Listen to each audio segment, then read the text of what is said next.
จะดีมีหลักฐานเพราะบ้านช่วยบ้านจะสวยด้วยเพราะวัดดัดนิสัยบ้านกับวัดผลัดกันช่วยก็อวยชัยถ้าขัดกันก็บรรลัยทั้งสองทาง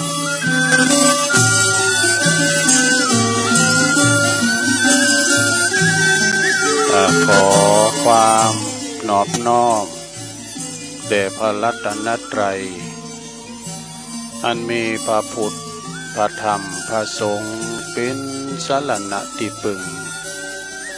กราบแนบไต่ไหวสาถวายความเคารพครูบาอาจารย์พระมหาเถรานุเถระท่านเจ้าคณะพระสังฆาธิการพระภิกษุสามเณรเจ้าจุโตนจุองค์กุวัดวาอารามพร้อมตึงสำนักที่พักสงฆ์ตัวยก็ขอความเจริญในธรรมเจริญปอนมายังบรรดาปอออกไม่ออกศรัทธาดันสาธุชนนักศีลนักบุญคุณดีหมู่เฮาเจ้าขาดทั้งหลายเนาะเวลาบ่ายโมงมาแล้วบ่ายสองบ่ายสามก็มุนคืนมาฟังรายการสารธรรมยามบ่ายยามแลงรายการนี่ก็เป็นรายการที่ครูบาอาจารย์เปิดได้มาจัดสรรแต่ละต้นแต่ละองค์มาออกรายการตามปกติเวลาวันพุธนี่ก็จะเป็นรายการของอาจารย์พระครูอภิวัฒนวิกรมผู้อำนวยการสถานีคืนสีขาวนะแต่เนื่องจากวันนี้เปิดติดศาสนกิจในบ่สามารถที่จะมาออกรายการใด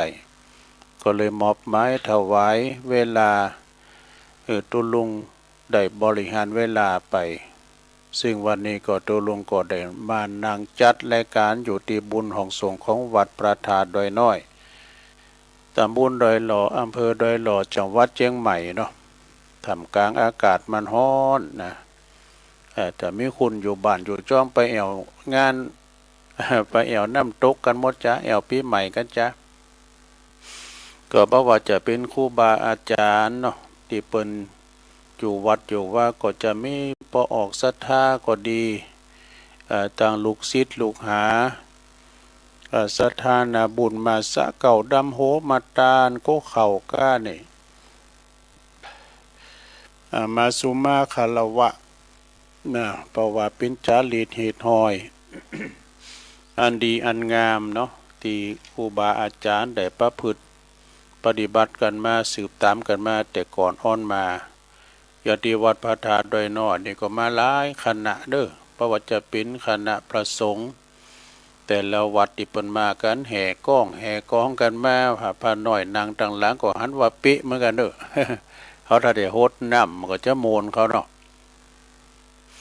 หน่วยงานจังแต่ก็เป็นตั้งราชการก็อีนะเปิดก็มากันนะก็จะทยอยกันมาวันนี้วันพุธกันเนี่ยนะเพราะนั้นก็ว่าวันนี้ก็เป็นวันพยาวันโอ้เมื่อเจ้าเปิดก็มาทำบุญตานของเจดีย์ทรายตานจอตานตุงไม่กำโพไม่กำสาลีตานโคเข่ากันก็หนักหลายอยู่เนาะศรัทธาญาติโยมนะการกินการต้านนี่เหิดขาดเหมือนกันเด้อบางทีก็โซนกระแสเพิ่นก็ว่าสถานการณ์บัดเดียวนี้ก็เศรษฐกิจก็บ่ค่อยดีแต่ว่าเฮาก็ละการกินการต้านเนาะก็มากันอยู่อันนะวันนี้ก็มาครบทีมบ่ว่าจะเป็นปอลงผู้ช่วยรองนายกนี่อบตคณะกลุ่มปบ้านแม่บ้านคุณเฒ่าคุณแก่มากันหนักหลายศรัทธาญาติโยมปีไหนก็มีเตือเดียวเนาะเปิดตานโคเข่ากันตานทรายพี่ใหม่ปูจาตีนกันเนี่ยนะก็หนักหลายอยู่ก็มาอาบน้ำทาตัวก็เลยอำนวยอวยโจกเนาะหลวงพ่อได้ปันป้อนขออยู่ดีมีสุขกับปราศจากทุกโศกโรคภัยเขี้ยวขาดจากพยานอันตรายใจชีวิตอย่างความบัพประมาทกันไปอีน่ะเนาะ ก่อนอื่นนะก็จะขออันเอ่ยพระตังคืนบุญสถานีแต่ละคืนกันเด้อที่เปิ้นมีบุญต่อโสตประสาทหูเฮาขอบคุณสถานีวิทยุในเครือข่ายที่เปิ้นรับสัญญาณรายการถ้ามาส่งเวลาตั้งแต่15ถึง17นาฬิกาคือว่าบ่าย3โมงถึง5โมง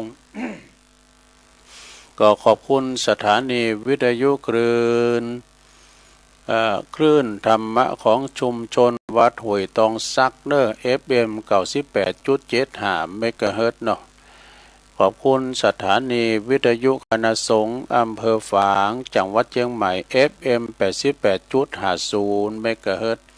ขอบคุณสถานีวิทยุคลื่นพระพุทธศาสนาการศึกษาและวัฒนธรรมของวัดไฟหินเนอร์ FM 104.50 เมกะเฮิรตซ์องค์ขลุงในเมืองเนาะขอบคุณสถานีวิทยุมนเสียงธรรมวัดบุภารามอำเภอแม่แจ่ม FM 106.25 เมกะเฮิรตซ์และขอบคุณสถานีวิทยุวัดบรรพตสถิตจังหวัดลำปาง FM 106.50 เมกะเฮิรตซ์เนอะอันนี้เป็นคืนบุญสถานีแต่ละคืนเนาะที่เปิ้นมีบุญต่อโสตประสาทหูเฮาได้ฟังครูบาอาจารย์กูตุ้นกูองค์เปิ้นได้มาออกรายการเนาะสถาบางคนนี่เปิ้นได้ไปไหนปอหลงแม่หลงก็โอ้แต่ไปไหนน่ะก็มันก็ลำบากอยู่กับเหย่าเฝ้ากับเฮินเตียวไกลไปไหนปะไดนะก็ฟังวิทยุเนี่ยเน้อลงเน้อปิ้นกูปิ้นกีมกันไปนะเปิ้นก็ถึงมีถึงวันก็ตุ้นหนึ่งมาก็ตุ้นหนึ่งสดานะก็ฟังกันไปในรายการต่างๆเนาะครูบาอาจารย์ก็จะได้สรรหาสิ่งละอันพันละน้อยศรัทธาได้ฟังกันอันนี้ก็เอาปอนนี่ก่อนเนาะปอนไผ่ตุเอาปอนของปนนานปั้นก่อนปนนั้นยังก่อนปนนั้นอ้าย ฟังปันปอนปีใหม่กันเด้อสดาเด้อเอาปอนปีใหม่ด้วยกันเนาะจะปานปอนปีใหม่เนอะสังขารปีเก่าก็ล่วงพ้นไปแล้วปีใหม่แก้วพยาวันก็มาจูจอดรอถึงต้นตัวแห่งข้าเขาจะขอปัดข้อปัดไทยข้อทั้งหลังอย่าได้อยู่ท่าข้อทั้งหน้าอย่าได้มาปานเป็นเมื่อคืนเมื่อวันเมื่อรับเมื่อตื่นเมื่อยืนเมื่อย่างเมื่อนั่งเมื่อเตียวข้อเจ็บหัวและมดตาเจ็บขาเจ็บหน่องเจ็บต้องแล้วก็เจ็บเอวอย่าได้มาวงแหวดข้อตากแดดตากฝนข้อจามข้อไอข้อไข้ข้อเมื่อยข้อเน็ดเหนื่อยอย่ามาย่างกายขอคือตกจกใจออกไปจากตนไก่ตกจากประเทศไทยไหลไปเมืองญี่ปุ่นบุญไปเมืองคาเฟ่เลี้ยวไปเมืองคูเวตประเทศสหรัฐอเมริกาอย่าพลิกปอกมาเมืองไทยแหมซ้ำขอให้ไหลด้วยน้ำพญาไปทางใต้ข้อเป็นมีดเป็นมุ้ยให้หุยขอให้ตกออกไปอย่าไหลมาทางนี้เนอนับแต่นี่ไปทางหน้าก็ขอให้สู่เจ้าขออยู่อย่างสุขสบายใจรับดีนอนดี10 ปีบ่เฮอไปทางอื่น10,000 ปีบ่เฮอไปทางไกลขอมีอายุมันยืนยาว120 ขวบเข้าอยู่กับลูกกับเต้าเป็นเจ้าเข้าเจ้าเหือนขอให้มั่งมูลตุนเต้าเข้าเต็มเล่าเต็มรองดูตั้งกินดูตั้งตานขอให้สมเจยบ้านเหมือนป้อนที่เอามาฝากตกน้ำอย่าให้ไหลไฟล้ำอย่าให้ไหมจะไปไกลก็เหมือนไปใกล้ขอให้ไปได้ตามสบายจะไปทางบนก็ขอให้ได้ขี่เครื่องบินจะไปทางดินก็ขอให้ได้ขี่รถจิบรถเก๋งบุญมีผีโพธิ์ได้เป็นมหาเศรษฐีโลกในเมืองไทยบอกว่าลูกหลานคนใดบ่ให้ได้ตุกได้ยากเก่าจะตุกซีบจะตุกก็มีรถยนต์ห้องสีเก่าบ่มี10บ่มีก็มีรถ10 ล้อไว้รับจ้างหลักเข้าขอให้เจ้าอย่าลืมคุณบิดามารดาอย่าว่าพ่อว่าแม่ถึงตอนเขาแย่ไม่แต่พ่อแม่ตอนอันที่จะช่วยเอาคุณพ่อมี21คุณแม่มี12อย่ามาปกป้องห่มไว้เป็นหล่มจองเงาบังดังคำพระสัมมาสัมพุทธเจ้าว่ายะถาวาลีวหาปุราปุริปุริติสาคลังเอวะเมวะอิโตทินังเปตานังอุปกปติอิทิตังปฏิตังตุมังปาเมวะสมิสตุสเพปเรนตุสังกปาจันโทปันนะราโสยถามณิโชติราโสยถาสภาโลคาวินิมุตโตสภาสันตาภวสิโตสภเวลามาติกันโตนิพุตโตจตุวังภาวะสปิติโยวิวัสสันตุสภาโลโกวินาสันตุมาเตภวตันตรโยสุขีติคาลยุโกภาวะอภิวาทนาสิริธนิจังวุธาปจายโนจัตตาโลธรรมาวัฏันติอายุวันโนสุขังพลังนิปปานังปรมังสุขังขอให้เจริญหลงเรืองก้าวหน้าเนอสาธุสาธุสาธุวันนั้นเป็นปันป้อนปีใหม่ซะนะ โอ้เขาทาเด้อเพราะนั้นโอยปันโจกโอยใจปันป้อนปีใหม่ฮะอย่างบะมี่ก็ขอมี10 ล้อหงสีอ่ะ ขอบคุณสกายหนึ่งนะขุนแผนสกายหนึ่งส่งมาเนาะอนุโมทนาด้วยเอาศรัทธาญาติโยมดันหลายทำกลางอากาศปั้นห้อนลินน้ำลินทากันก็ระมัดระวังกันไปเนาะตุลุงนำเสนออันนี้สักหน่อยก็เดียวตุลุงจะเอาทำมาเตทำปีใหม่ปื้นเมืองเด้อศรัทธาถึงแม้นจะลงเลยวันที่13มาแล้วก็ตามแต่ก็อยู่ในเทศกาลปีใหม่อยู่แต่ก่อนที่จะเอามามาจะเอามาตีนก็เดียวกันเด้อฟังต่างเนียมกรรมนึงก่อนนะเปิ้นว่าทางเป็นเศรษฐี5 ประการนี่มยังปะล่ำอันนี้ของอาจารย์นิพนธ์คนโคราช วัดพระธาตุดอยสะเก็ดเขาทาเด้อเพิ่นเขียนมามี5 อย่างเด้อต่างที่เขาจะเป็นเศรษฐีนี่5 ประการหนึ่งคือมีความกตัญญูกตเวทีนะโอ้เตกะสระวันนี้เขาหันความกตัญญูลูกหลานที่มาตานโก้เข่าคือพ่อแม่ปู่ย่าตาโถที่เปิ้นตายไปแล้วนักกุ้มวะกุ้มวาวเฮ้ยหมูเข้าหมูออก อายุวันโนสุขังพลังสัมมาเนนก็เก็บเป็นอย่างไว้เดี๋ยวหมูที่2มาแถมเอกะหลวงพ่อนี่นางนักก่อนนะวันนี้นางนักปันปอนตะเมื่อตอนเจ้ามาปอนโก้เข่าโฮงเนี่ยอยู่ที่ไหนก็ตามจะเป็นละความกตัญญูเนาะแม้แต่สัตว์สิ่งเฮงห้อยก็ตามมันมีกุลก็แก่เฮาเพราะว่าแมงโง่โตควายไปยังสู่ควันควายน่ะเนาะสุนัขนี่ยังเฝ้าบ้านเฝ้าจองเฮานะแล้วลืมกุลบ่ได้กุลใหญ่กุลหลวงก็คือกุลปอกุลแม่เนี่ยกุลปอ21กุลแม่12เนี่ยจะไปลืมกันนะไอ้เปิ้นประทานโคเข้ากันหนักหลายศรัทธาญาติโยมลูกหลานที่ไปอยู่กรุงเทพกรุงไทยเปิ้นปีกมาบ้านมาจองเนาะมาไหวมาบรรพบุรุษมาตานโคเข้าโกน้ำมาสู่มากาละวะกันแต่คือ1ความกตัญญูกตเวทีจะไปเหิดหายเนาะ2ความซื่อสัตย์สุจริตนี่ความซื่อตรงซื่อสัตย์เน้อศรัทธา3ขยันหมั่นเป็นแน่งานนักเอางานเบาสู่ขยันหมั่นเป็นเก็บออมทรัพย์สินเงินทองหามาได้กุลฮู้กาของปัจจัยนั่นน้ำเบอน้ำแห้งเฮาเงินคำกำเกี่ยวถ้าว่าบ่ไหลใครบ่ออกตื่นบ่ได้มันมาเนี่ยขยันหมั่นเป็น4ประหยัดมัธยัสถ์เด้อนี่มีความประหยัดมัธยัสถ์จะไปกินง่ายใจอวยกินควางโบควางบะ มีความประหยัดมัธยัสถ์แล้วก็มีความอดทนอดกันนี่อันนี้เป็นคติธรรมทางเป็นเศรษฐี5 ประการเด้อศรัทธาญาติโยมทั้งหลายเอามานำเสนอศรัทธาญาติโยมได้ฟังกันไปนะก็ขออนุโมทนากับศรัทธานาบุญเฮาเดี๋ยวตัวลุงจะต่อสัญญาณไปเด้อศรัทธาจะได้ไว้สาครูบาปูนไผ่เยามันก็เนี่ยนะเพิ่นจะเทศนำเทศธรรมทำอย่างดุนะอานิสงส์ปีใหม่เมืองเฮานี่นะอาจารย์ชินวรนี่นะเพิ่นจะเทศธรรมเปิ้นอยู่ปุ้นสาธุเจ้าชินวรปวดไปอยู่วัดโซเนี่ยจังหวัดไผ่เยานะฟังดีๆนะสถานก็ยาวเหมือนกันนะฟังไปปินธรรมมรดกปื้นเมืองตังไผ่เยาระบำลำนำตังปุ่นก่อโมนเด้อเดี๋ยวจะสรุปธรรมไปนะ ตอนนี้ก็พร้อมแล้วอาจารย์พร้อมนิมนต์แล้วนะครับเด้อไหวสานิมนต์นะครับก็ขอความเจริญสุขในธรรมจงมีแก่ศรัทธาพ่อแม่พี่น้องนักศีลนักบุญทั้งหลายสำหรับในวันนี้ก็จะได้เอาพระธรรมเทศนาปื้นเมืองเหนือเรื่องตำนานและอานิสงส์ปีใหม่เมืองมาเทศนาให้กับบรรดาพ่อแม่พี่น้องศรัทธาทั้งหลายได้ฟังเพราะฉะนั้นก็พี่น้องศรัทธาคนใดได้ปูชาธรรมเทศนากันนี่ก็เตียงว่าจักได้เป็นสิริมังกละแก่ชีวิตเมื่อเขาได้เกิดมาพบพระพุทธศาสนาปีใหม่แก้วมาหอดมาเถิงยังเจ้าศรัทธาวันนี้ ขอพี่น้องศรัทธาได้ตั้งอกตั้งใจฟังธรรมเป็นลำดับโอกาสต่อไป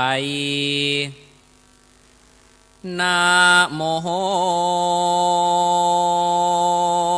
ตัสสะภะคะวะโตอะระหะโต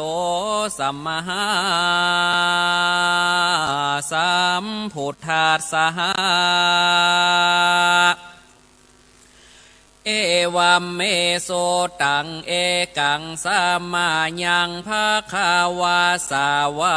ทิยังวิหารติเจตวันเนเหอานาถาปินดิกาสาอาลาเมสาทาวดูราสาปุลิสาทั้งหลายอานวานิตา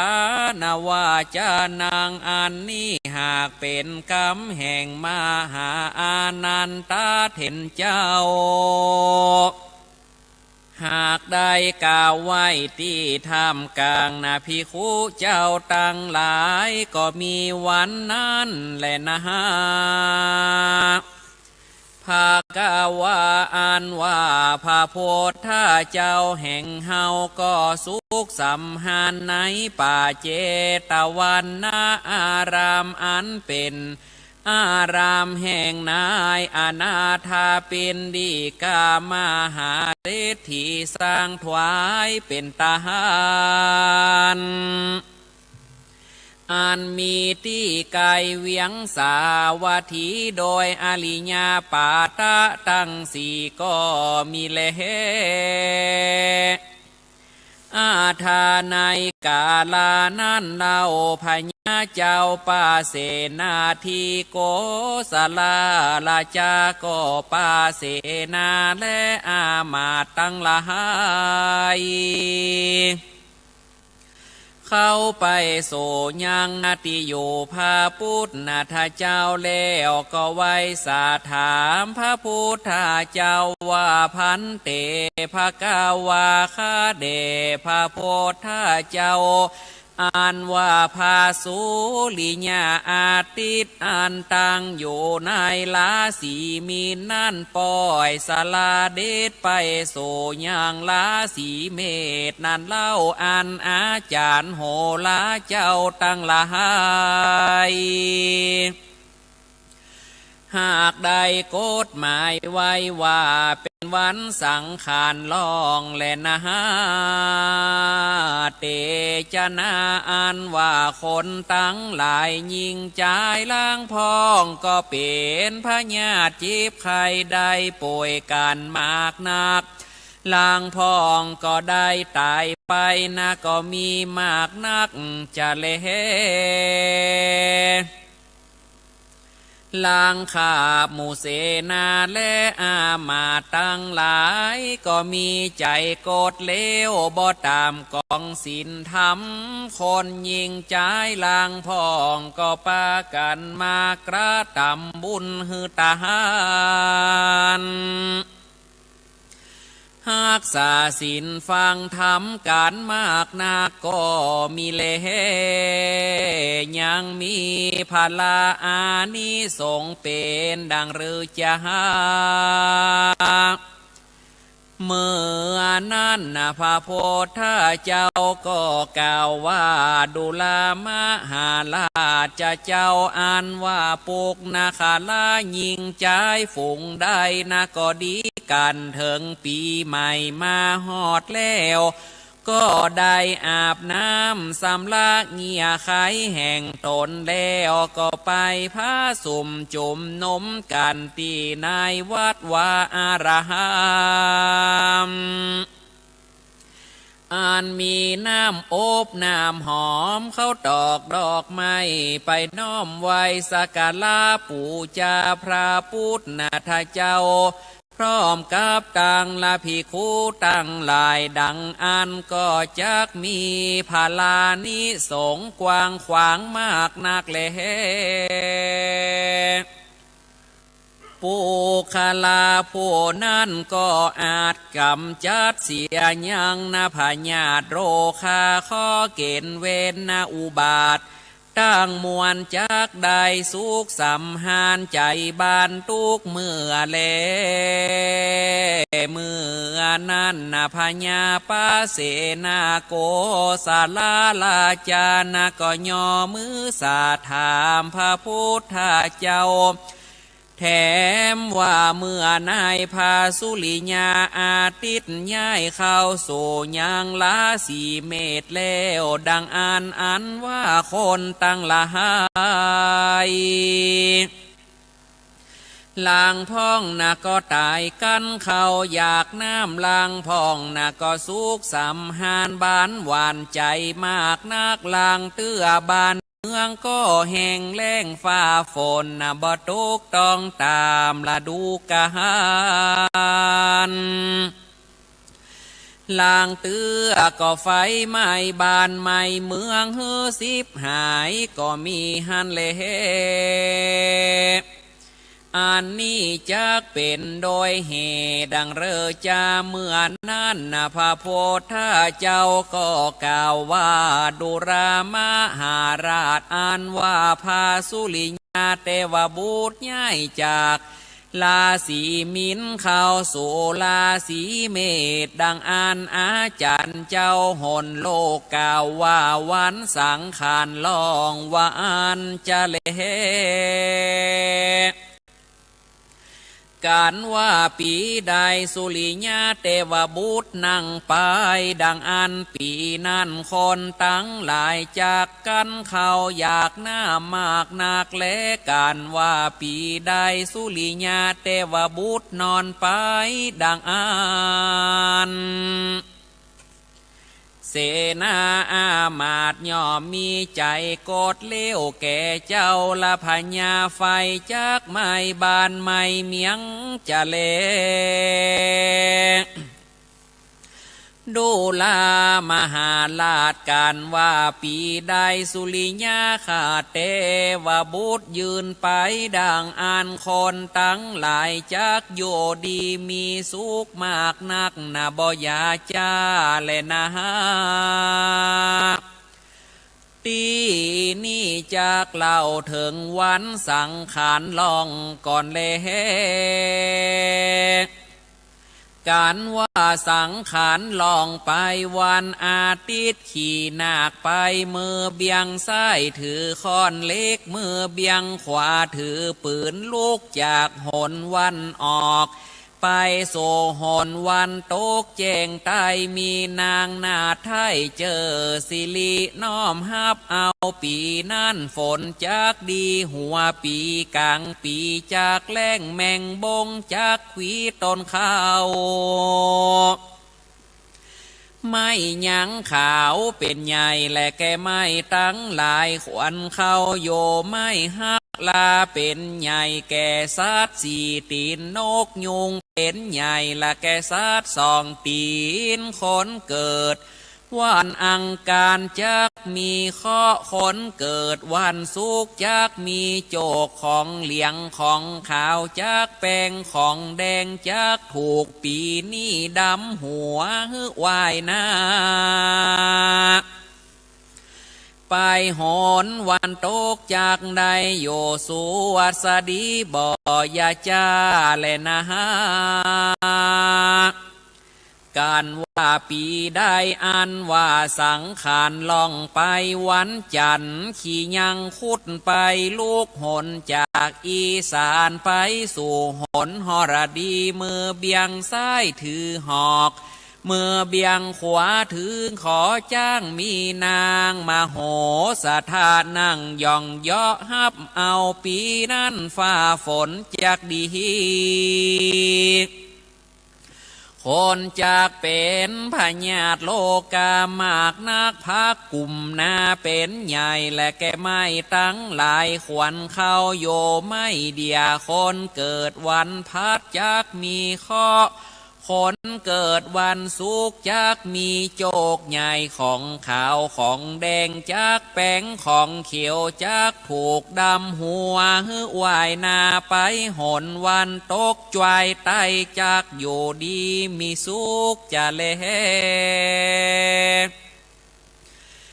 การว่าสังขารล่องไปวันอังการขี่ยักษ์ไปลูกหนเนียไปสู่หนวันตกแจ้งใต้มีนางสุนันตานังทาฮับเอาปีนั่นฝนหัวปีกลางปีจากแล้งปลายปีฝนมีมากนักไม่ข้าเจ้าเป็นใหญ่นะแกไม่ตั้งละหายญาปองเป็นใหญ่แก่ญาตั้งหลายขวัญเข้าโยไม่อ้อคนเกิดวันติดยักมีข้อคนเกิดวันสุกยักมีโจกลาบดำหัววายหน้าไปหนวันตกแจงเหนียจักโยสวัสดีจะเลกันว่าปีใดสังขารล่องไปวันพุธขี่ควายไปมือเบี้ยงซ้ายถือดาบมือเบี้ยงขวาถือดอกไม้ขาวลูกหนวันออกไปโซหนตกมีนางสิรินันตานังนายองเยาะฮับเอาปีนั้นฝนดีปอปานกลางสัดสีตินจักแปงของดำแดงจักถูกไม่กล่อมก็เป็นใหญ่ละแกไม่ตั้งละหายขวัญเข้าละอยู่ไม่ปานเถื่อนคนเกิดวันติดจักมีข้อคนเกิดวันอังคารจักมีโจกดำหัววายหน้าไปหนเหนือจะเลการว่าปีใดสังขารล่องไปวันพัดขี่ม้าไปมือเบี้ยงซ้ายถือน้ำเต้าเมื่อเบี้ยงขวาถือวีลูกหนวันออกไปสู่หนวันตกแจงเหนือมีนางนาสิลีกัญญาฮับเอาปีนั้นฟ้าฝนดีน้ำจากท่วมบ้านท่วมเมืองคนจากเป็นพญาติกันมากนักสมณะจีพามจากเดียดห้อนสัตว์มีปีกจากแปงของดำของเขียวจากถูกไม้ขเจาะเป็นใหญ่นะแกไม่ตั้งหลายขวัญเข้าโยไม่เป้าคนเกิดวันจันทร์จากมีเคราะห์คนเกิดวันศุกร์จักมีโจกใหญ่ดำหัววายหน้าไปหนไตปีใดวันใดสังขารล่องไปวันศุกร์ปีนั้นนางละจะขานขี่งัวไปมือเบียงซ้ายถือไม้เต้ามือเบียงขวาถือค้อนเล็กลูกหนวันออกไปสู่หนเหนือมีนางสุจาดาคู่เขาฮับเอาปีนั้นหัวปีจากแล้งกลางปีฝนจากตกมากไม่สมสุขเป็นใหญ่แก่ไม่โดยดีไม่ยมหินเป็นใหญ่และแก่ไม่ตั้งหลายญาขาเป็นใหญ่และแก่ญาตั้งหลายขวัญเข้าโยไม่มากตันคนเกิดวันจันทร์จักมีเคราะห์คนเกิดวันพุธจักมีโจกดำหัววายหน้าไปหนวันตกจักโยสุขสวสดีแลนะฮะปีใดสังขารล่องไปวันเสาร์ขี่ภาษาดไปมือเบียงซ้ายถือขวานตองมือเบี้ยงขวาลูบกลางลูกหนวันออกไปสู่หนวันตกจ้วยไตมีนางสุธานางคุกเข่าฮับเอาปีนี้ฟ้าฝนดีหัวปีกลางปีจักแรงไฟไหม้เมืองไฟไหม้บานไม่เสลียมเป็นใหญ่ละแกไม่ตั้งหลายญาแขมเป็นใหญ่ละแกญาตั้งหลายสัตว์สี่ตีนสองตีนจักแปงข ของดำของเหลียงจักถูกคนเกิดวันอาทิตย์จักมีโจคนเกิดวันพัดจักมีเคราะห์ฮือปู่จาพระธาตุเจ้าปล่อยสัตว์สองตินสี่ตินโยสุกสัมหารจะเลดำหัวหือวายนาไปหนวันโตกแจงเหนียก็จักโยสวดสดี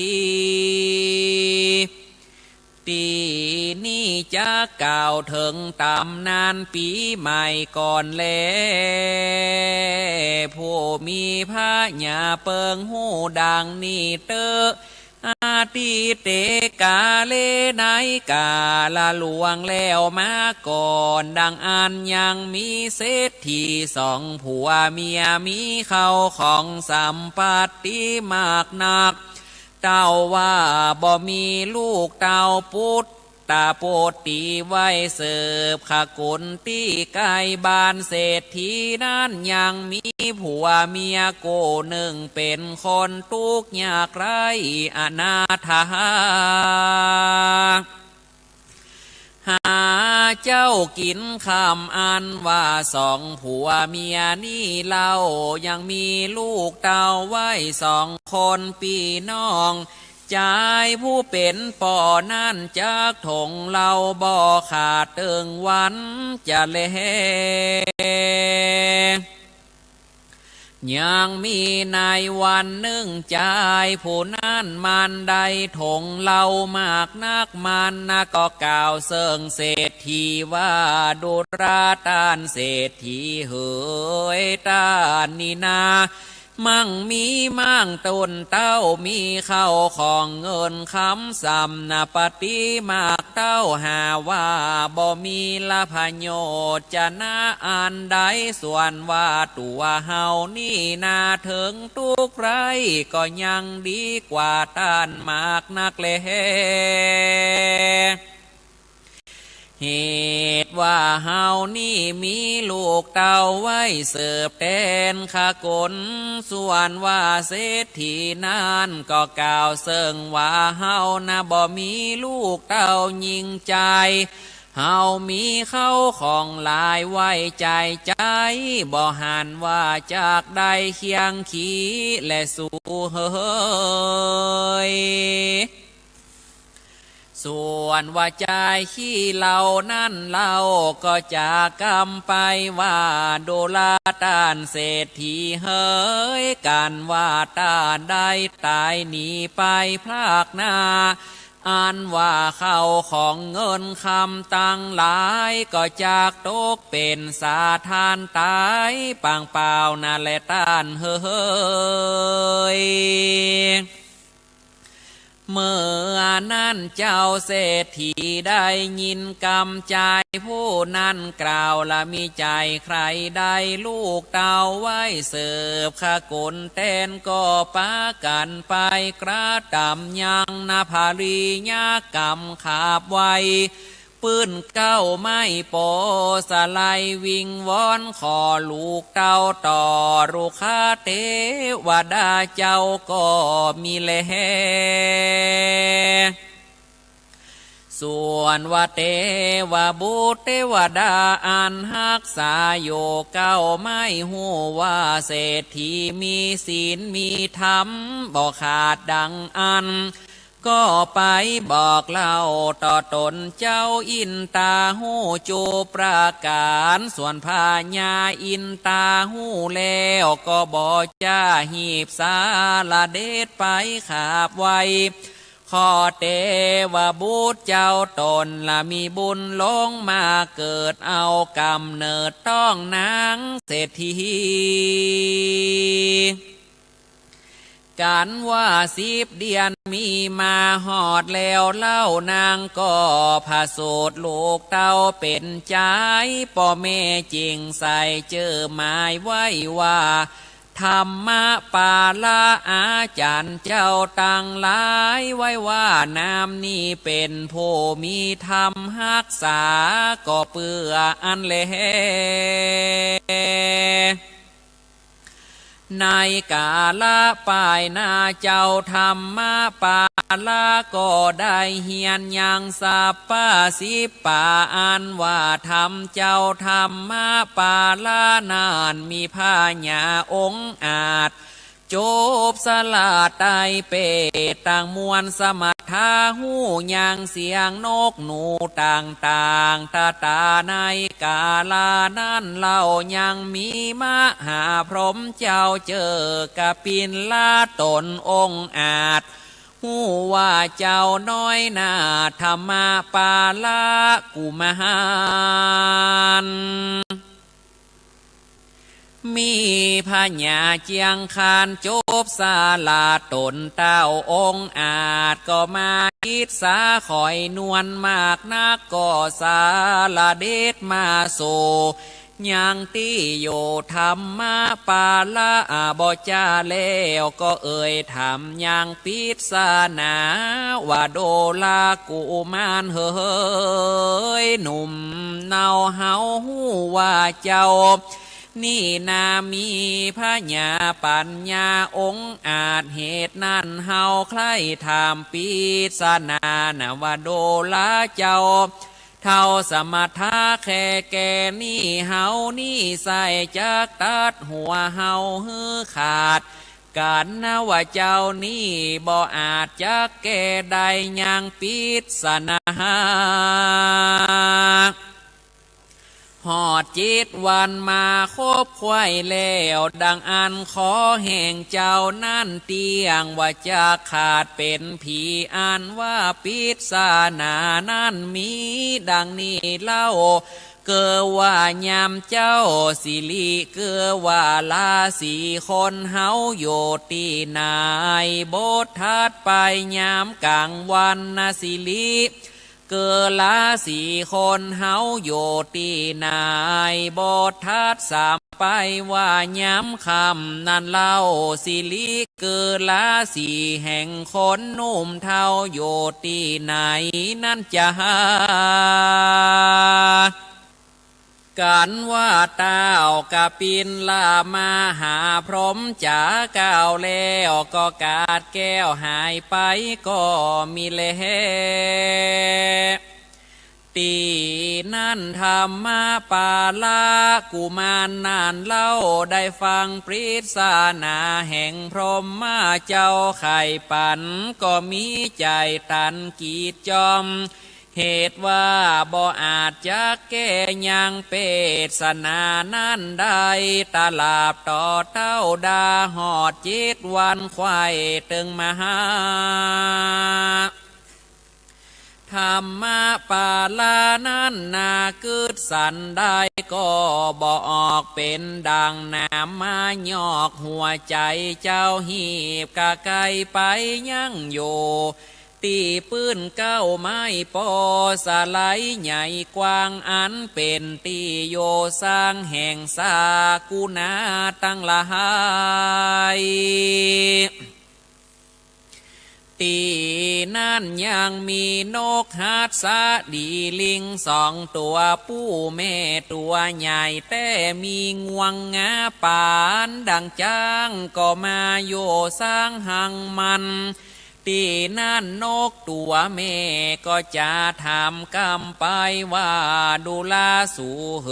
ยในวันพุกนี้นะหากเป็นวันศีลเฮาจักไปหากินตีได้จะหาตีนั่นนานกตัวผู้ก็กล่าวว่าวันพวกนี้นามาหอดสองเฮานี่บ่ต้องไปสอดแดนไกลเหตุว่าเฮาจักได้กินจิ้นมนุษย์สาโดยเหตุว่าเจ้าบุญนาธรรมปาละกุมารนานไสบ่อาจจะแก้ปิศานาใดอันเต้ากะบินลามาหาพรหมปานทานันไว้แต่หัวตีนั่นแหละ ตีนั่นนกตัวแม่นั่นก็ย้อนถามนกตัวผู้ว่าปิศานานั้นมีโยสันใดจ้าจงกล่าวจ๋าบอกจี้หูแจ้งทีตีตาลาแดเตอส่วนนกตัวผู้ก็กล่าวว่าปิศานานั้นนามี3 ข้อหากกล่าวย่อปอปอเข้าใจบทแลเก้าหัวตีว่ายามเจ้าสิลิคือว่าลาสีคนเฮานี่โยตีนายมีกำไข่เก่าแก่ว่ายามเมื่อเจ้าสิลิคือว่าลาสีคนเฮานี่นะอยู่ที่ใบหน้าเหตุนั้นคนตั้งหลายโลกละยิ่งจะหายกันตื่นเจ้ามาจริงสวยนาล่างตาก็เปื่ออันเลปรีศนาโบททวน2นั้นเล่ามายามกลางวันนาสิลิคือว่าลาสีคนเฮานี่โยตีนายหากมีกำไข่เก่าแก่ว่าสิลิคือลาสีตีแต่หากโยตีนาอกเหตุดังนั้นเล่าคนหนุ่มเท่ายิ่งจะหายกันกาลาย้ำควายเตียงแล้วดังอันจริงเอาน้ำเย็นใสสะอาดมาลูบลาดอย่างอกตนก็เปื่ออันเลอันว่าปรีศนาโบททวน3นั้นเล่าถามว่ายามแลงนั้นสิลิคือลาสีคนเฮาโยตีนายมีกำไข่ว่าเวลายามคำสิลิคือว่าลาสีของคนเฮานั้นโยตีตีนเหตุดังอันคนยิงใจทั้งหลายนั้นเล่าจักเขาละตีนอนพักผ่อนกันยาจริงเอามาสวยล่างตีนก็เปื่ออันเลนกฮัดสะดีลิง2 ตัวแม่ปู้จ๋าก้าวอยู่บนเก้าไม้เหตุว่าเจ้านอไทยธรรมาปาละนานเล่าอันนอนอยู่ปื้นเก้าโปสลายกันได้ยินกำไข่กะอูแห้งนก2 ตัวผู้แม่ก็หูแจ้งแก่ยังปิดสนานั้นจูอันก็มีเลกันว่าทวน7 วันมาฮอดแล้วเต้าตนแก้วกะบินละมาหาพรหมก็สาลเดชมาโสนายที่โยธรรมปาละกุมารก็เพื่อจะขอฟังกำเก่าแก่ปิศานาอันได้สัญญาว่าไว้ส่วนเจ้านอไทยธรรมปาละกุมารก็ไขยางปิศานานั้นได้จูประการก็มีเลยามนั้นเต้ากะบินลามาหาพรหมตนองค์อาจหูว่าตัวจักหัวปูดขาดไปจากบาก็เหียกลูกลาต่าง7 นางมาหาแล้วก็สั่งจาว่าไว้เฮือหูเสียงควายตามีว่าดูลานางเฮย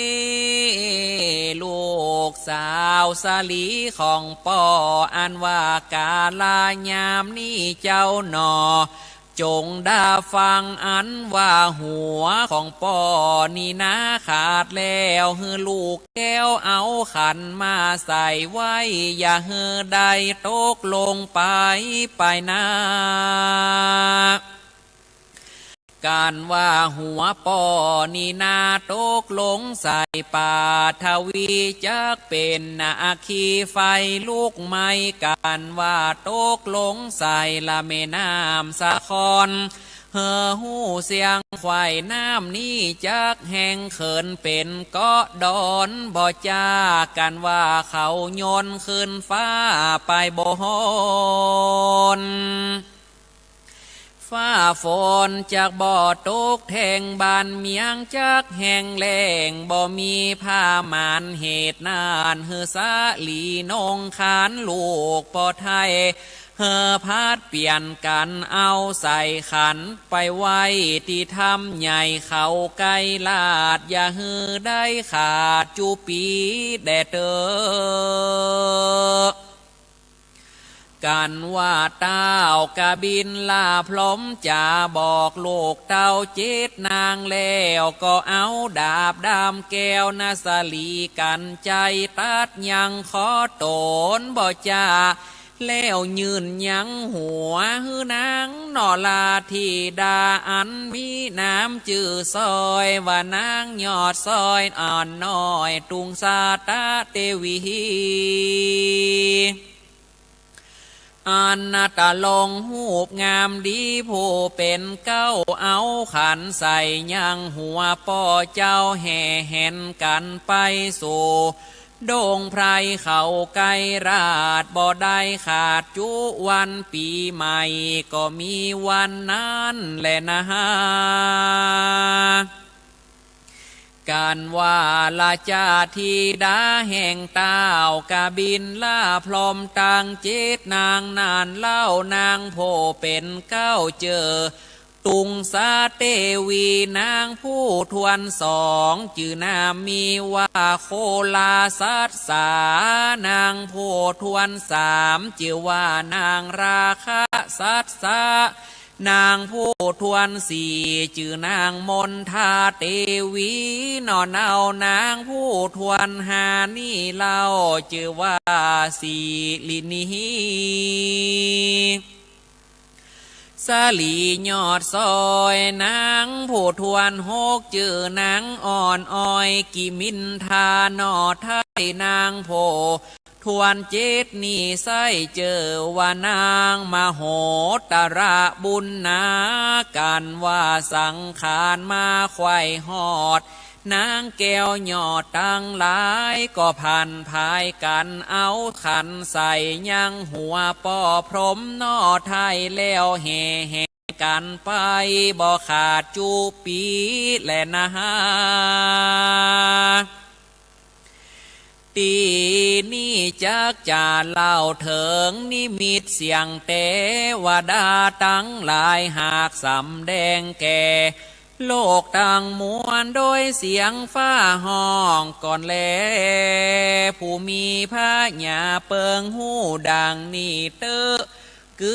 อได้ฟังไปทั่วที่สาตั้งแต่เดือนห้าออกห้าคำไปถึงเดือนหกเป่งแล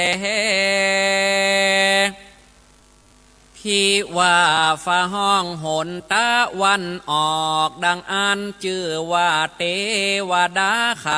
ประตูเล็กปีนั่นคนตั้งหลายจักได้เจ็บไข้และตายกันไปมากนักฝนจากบัวลิมวนดีแลนะฮะหลอนพี่ว่าฟ้าฝนห้องยังหนตะวันออกแจ่งใต้เจอว่าเทวดาไขประตูลมปีนี้ลมจักแห่งมากนักฝนหัวปีจักมีน้อยกลางปีจักมีนักแลนะฮะพี่ว่าฟ้าห้องหนใต้เจอว่าเทวดาไขประตูไฟปีนั้นฟ้าฝนดีผ่านกลางจะเล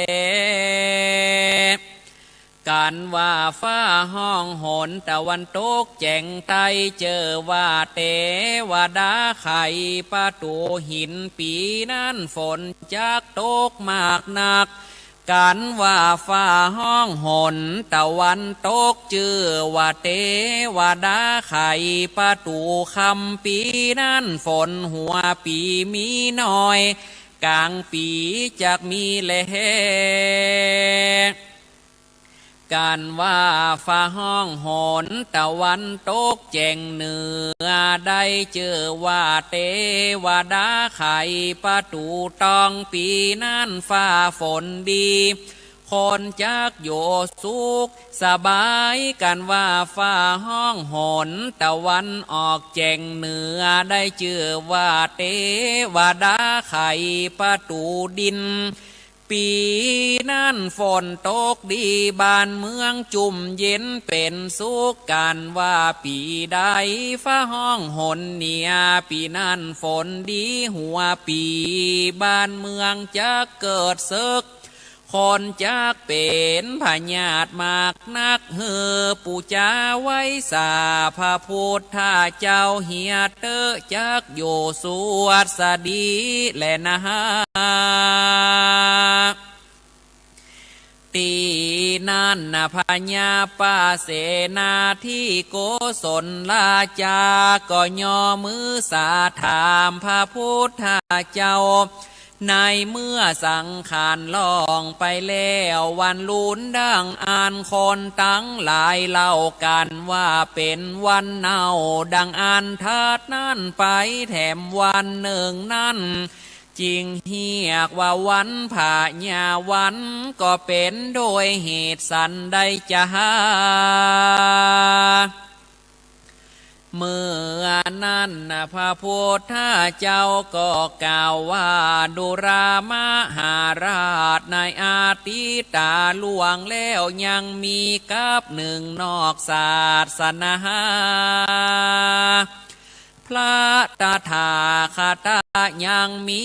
พญาตนหนึ่งเจอว่าสุริยาสาเวยเมียงนากาลิงกาลาดก็มีแลพญาตนนั่นตวนเตียวยอมเลี้ยงผีปีศาจไว้มากนักส่วนว่าบ้านเมืองนั่นฝนก็บ่ตกชอบตามฤดูกาลบ่นานเต้าใดพญาตนนั่นก็ได้ถึงซึ่งความตายไปก็ได้ไปเป็นเพศหัวกุดหัวดวนโยนอกขอบฟ้าจากกวาลส่วนว่านางเทวีทั้งสองนานบ่เมินมากนักเต่าก็ได้ตายไปแถมเล่าก็ได้เกิดไปเป็นเพศโยขอบฟ้าจากกวาลตีเดียวกับผัวเจ้าพญานางเพศทั้งสองกันว่ามันหันใส่พญาอันเป็นผัวเมื่อนั้นก็ปากันเล่นเข้าไปสวมกอดเอาพญาเจ้าผู้เป็นเพศหัวกุดกอดโยเต้าใดก็บ่ได้เหตุว่าหัวมันกุดนั่นใส่ในกาลาหอดปีใหม่สังขารล่องไปแล้วมันลุ้นเมื่อดังอันนางนอนเอาทั้งสองนานก็ปากันเอาน้ำมาโหดสวยล่างยังหัวพระญาอันเป็นเพศหัวกุดนั่นเน่าอันเหม็นหือหายเสียแล้วนางโพเป็นเมียเก้าก็สวมกอดอยู่หันแลอันนี้แหละเหตุเก้าเงามีมาว่าคนตั้งหลายจริงเฮียกว่าวันเน่าก็มีหันแลดูลาพญาเจ้าอันว่าวันเน่าล่วงไปแล้วหอดวันลุ้นแถมเล่าคนตั้งหลายกล่าวว่าเป็นวันพญาวันก็เหตุว่าพญาสุริยาเตวบุตรใหญ่เขาลาสีเมตรนั่นแหละค คนตั้งหลายลางพองก็เฮียกว่าวันพญาวันปีใหม่นั่นตีนานพญาป้าเสนาทีโกสลาลาจา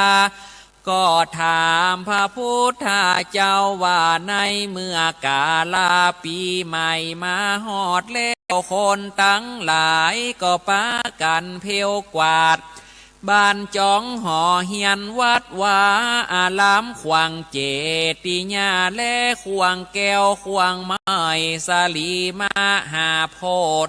เอาน้ำอบน้ำหอมน้ำข้าวมินส้มปล่อยอาบองค์ทรงเกศสาละลูบเจ้าผู้เฒ่าผู้แก่พ่อแม่ครูบาอาจารย์ลางพ้องก็ขนสายใส่ขวางแก้วเจติญาสาลีมหาโพธพองก็ฮือตานข้าวน้ำโพจะนาอาหารดังอันก็จักมีพาลานิสงมากนักจะแลเมื่อนานพระพุทธเจ้าก็เทศนาว่า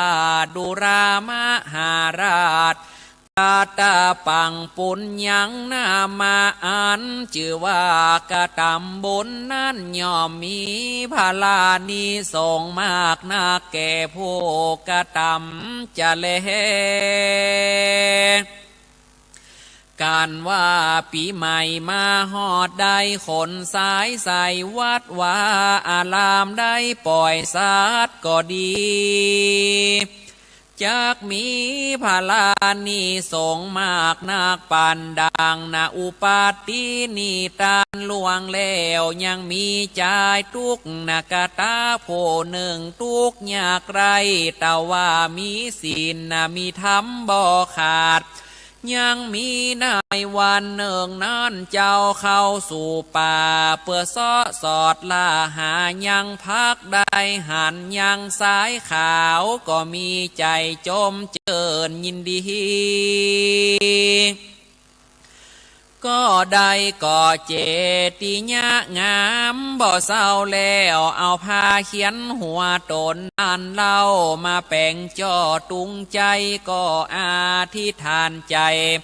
ว่ากันข้าได้เกิดในชาติไปหน้าขอเฮอได้เกิดเป็นพระเจ้าตีตลาดสาลูมาโพดโลกสงสารบ่ปอนานแต่เล่าหอดอายุแก่เท่าก็ได้ตายไปจากเมียงคนก็ได้เอาตนไปเกิดในห้องฟ้าเลิศเมืองสวรรค์ปลายลูนมาบุญนั่นทรงอยู่ได้เกิดมาเป็นพญาเจ้าเจอตาถาคาตาก็มีหันแลโยมาบ่ปอเมินนานเท่าใดนานเล่าหอดอายุแก่เท่าก็ได้ตายจากโลกเมืองคนก็ได้เอาตนไปเกิดในห้องฟ้าเลิศเมืองสวรรค์ปลายโลนมาบุญนานทรงอยู่ได้เกิดมาเป็นเจ้าตาถาคาตาก็เปื้ออันเลดูลามหาลาดปุคาละยิงใจฝูงใดได้ปล่อยยังสัตว์ตั้งหลายก็ดีก็จักมีพาลานิสงมากนักเป็นดังเมื่อก่อนยังมีสามาเน้นโตนึ่งเจอว่าติดสาเป็นโลกสีของพระมหาสาลีบุตรเห็นเจ้ายังมีในวันหนึ่งเล่าได้เข้านิโรชนานิโรธาชานสามาบาทนานเล่าก็หูว่าเน้นหนุ่มเนาจากได้ถึงกาลาดับขันทวน7 วันเป็นหมอกจริงจี้บอกเฮอหูจุอันว่าสามาเนนนั่นหูว่าตนตาย ก็มีใจหมองโมนไม่ก็โนบน้อมไว้อำลามาหาเถนเจ้าเปื้อจากไปบอกเล่าป่อเมตั้งสองเจ้าได้ตวนเตียวหลอดลาดห้อยหนองน้อยใหญ่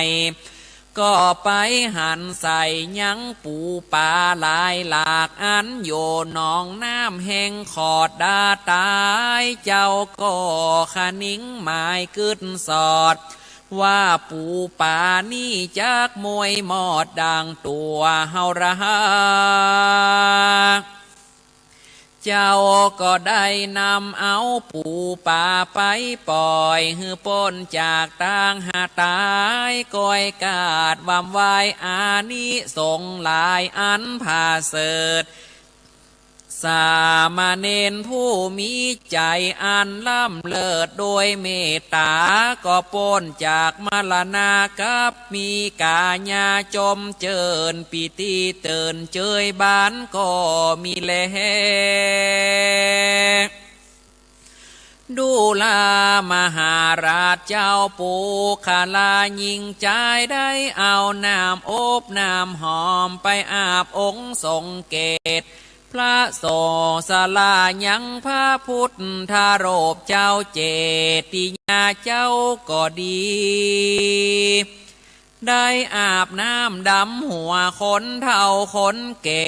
ป่อแม่ครูบาอาจารย์ตั้งวงวานปีน้องตั้งหลายที่ไว้ผู้มีศีลไหวหากษาบ่ขาดย่อมมีพาลานิส่งมากนักแม่นว่ายังตวนเตียวไปมาหานายว่าตาสงสารจาดได้ก็ดีก็จักได้สุขสวดสดีบ่ขาดนะบ่มีพญามาบังเกิดกับตนตัวสักขาบจะเลกันว่าได้ตายจากเมืองคนลุ่มไตก็จักได้เอาตนไปเกิดในจันฟ้าเลิศกาเสมสีก็มีหานนะแลนะฮานิธิตังขีญาสังนวนาวิเศษจาห้องเหตุธรรมาเทศนาตำนานปีใหม่ก็บังคมสมเด็จเสร็จแล้วเต้านี้ก่อนแล้ว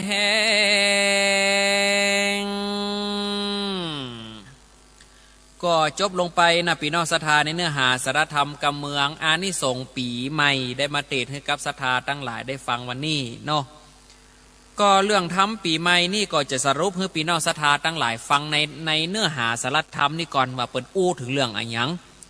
แล้วก็เรื่องสังขารล่องวันใดบ่ล่องวันใดนั่นเดี๋ยวเขาก่อนมาว่ากันเนาะเรื่องนี้เป็นธรรมอานิสงส์ปีใหม่ปางเมื่อพญาประเสนที่นาโกศลนะเข้าไปถามพระพุทธเจ้าว่าข้าเดพระสัพปัญญูหยอดซอยอันว่าตัวข้าหม่อนน้อยในจักไข่หู้ว่าสุลีเนี่ยเคลื่อนค่ายจากราศีมีนราศีมีนคือราศีเดือนมีนาบินสถาย่างเข้าสู่ราศีเมษนี่ถ้ามันเขื่อนใหญ่ไปจะอีแล้วบ้านเมืองเขาจะอยู่ดีมีสุขจะมันจะเกิดฟ้าเกิดฝนเกิดคนเป็นพญาติอาปาดเข้ากาปิจาสาลีจะเป็นจะได้ผ่องคนเขากับใครหู้ทีนี้พระพุทธเจ้าก็กล่าวว่าดุรามหาราชเจ้าอันว่าสุริยะเตวบุตรเจ้าทั้งหลายย้ายจากราศีมีนเข้ามาสู่ราศีเมษนั่นโบราณอาจารย์เปิดห้องว่าวันสังขารล่องสังขารล่องเนี่ยเพิ่นจะล่อง7 วันจันทร์ติดจันทร์อาการพุธพัดศุกร์เสาร์นี่นะ7 วันเนี่ยถ้าปีใดจักรราศีปีใดเปิ่นคำนวณเอาไว้ตามโหรานั่นนะว่าสังขารล่องไปวันใดเพื่อเอาทำเนี่ยไปเทียบคำนวณตีหั่นเปิ้นว่าถ้าปีใดสังขารมันลักษณะไปจะใดผ่องเขาฟอเอานะสังขารนอนมาก็ยืนมาเตียวมาไปจะใดเปิ้นว่าถ้าปีใดนะเตวบุตรนั่งไปคนตั้งหลายกั้นเข้าอยากน้ำนั่น ปีใดเทวดานอนไปโทษนิสบายเห็นล่ำนะบ้านเมืองเจ้าพญาตั้งหลายจิตใจกดเลี้ยวทุจริตคอร์รัปชันถ้าปีใดเทวบุตรยืนไปคนตั้งหลายฝูงม้อนหมู่นั่นมีความสุขนะสุขใจเจยบ้านหวานใจนะบ่มีไผบ่มีขี้เหล้าขี้ยานอนกลางตากลางตังที่นี่ก่อนในธรรมนี่เปิ่นอู้ถึงเรื่องว่าสังขารล่องไปวันนั่นสังขารล่องไปในวันนี้แต่ว่าเดี๋ยวจะสรุปง่ายๆเพราะเวลามันมีน้อยปีนอกศรัทธาปีนี้นี่ตามตกลงของคณะสงฆ์มีความเจืออยู่สองอย่างนะสังขารล่องไปแต่ละวันเหมือนกันนะบางคนศรัทธาก็งงท่านี่อันตัวเจ้าก็จะได้บอกให้ศรัทธาว่า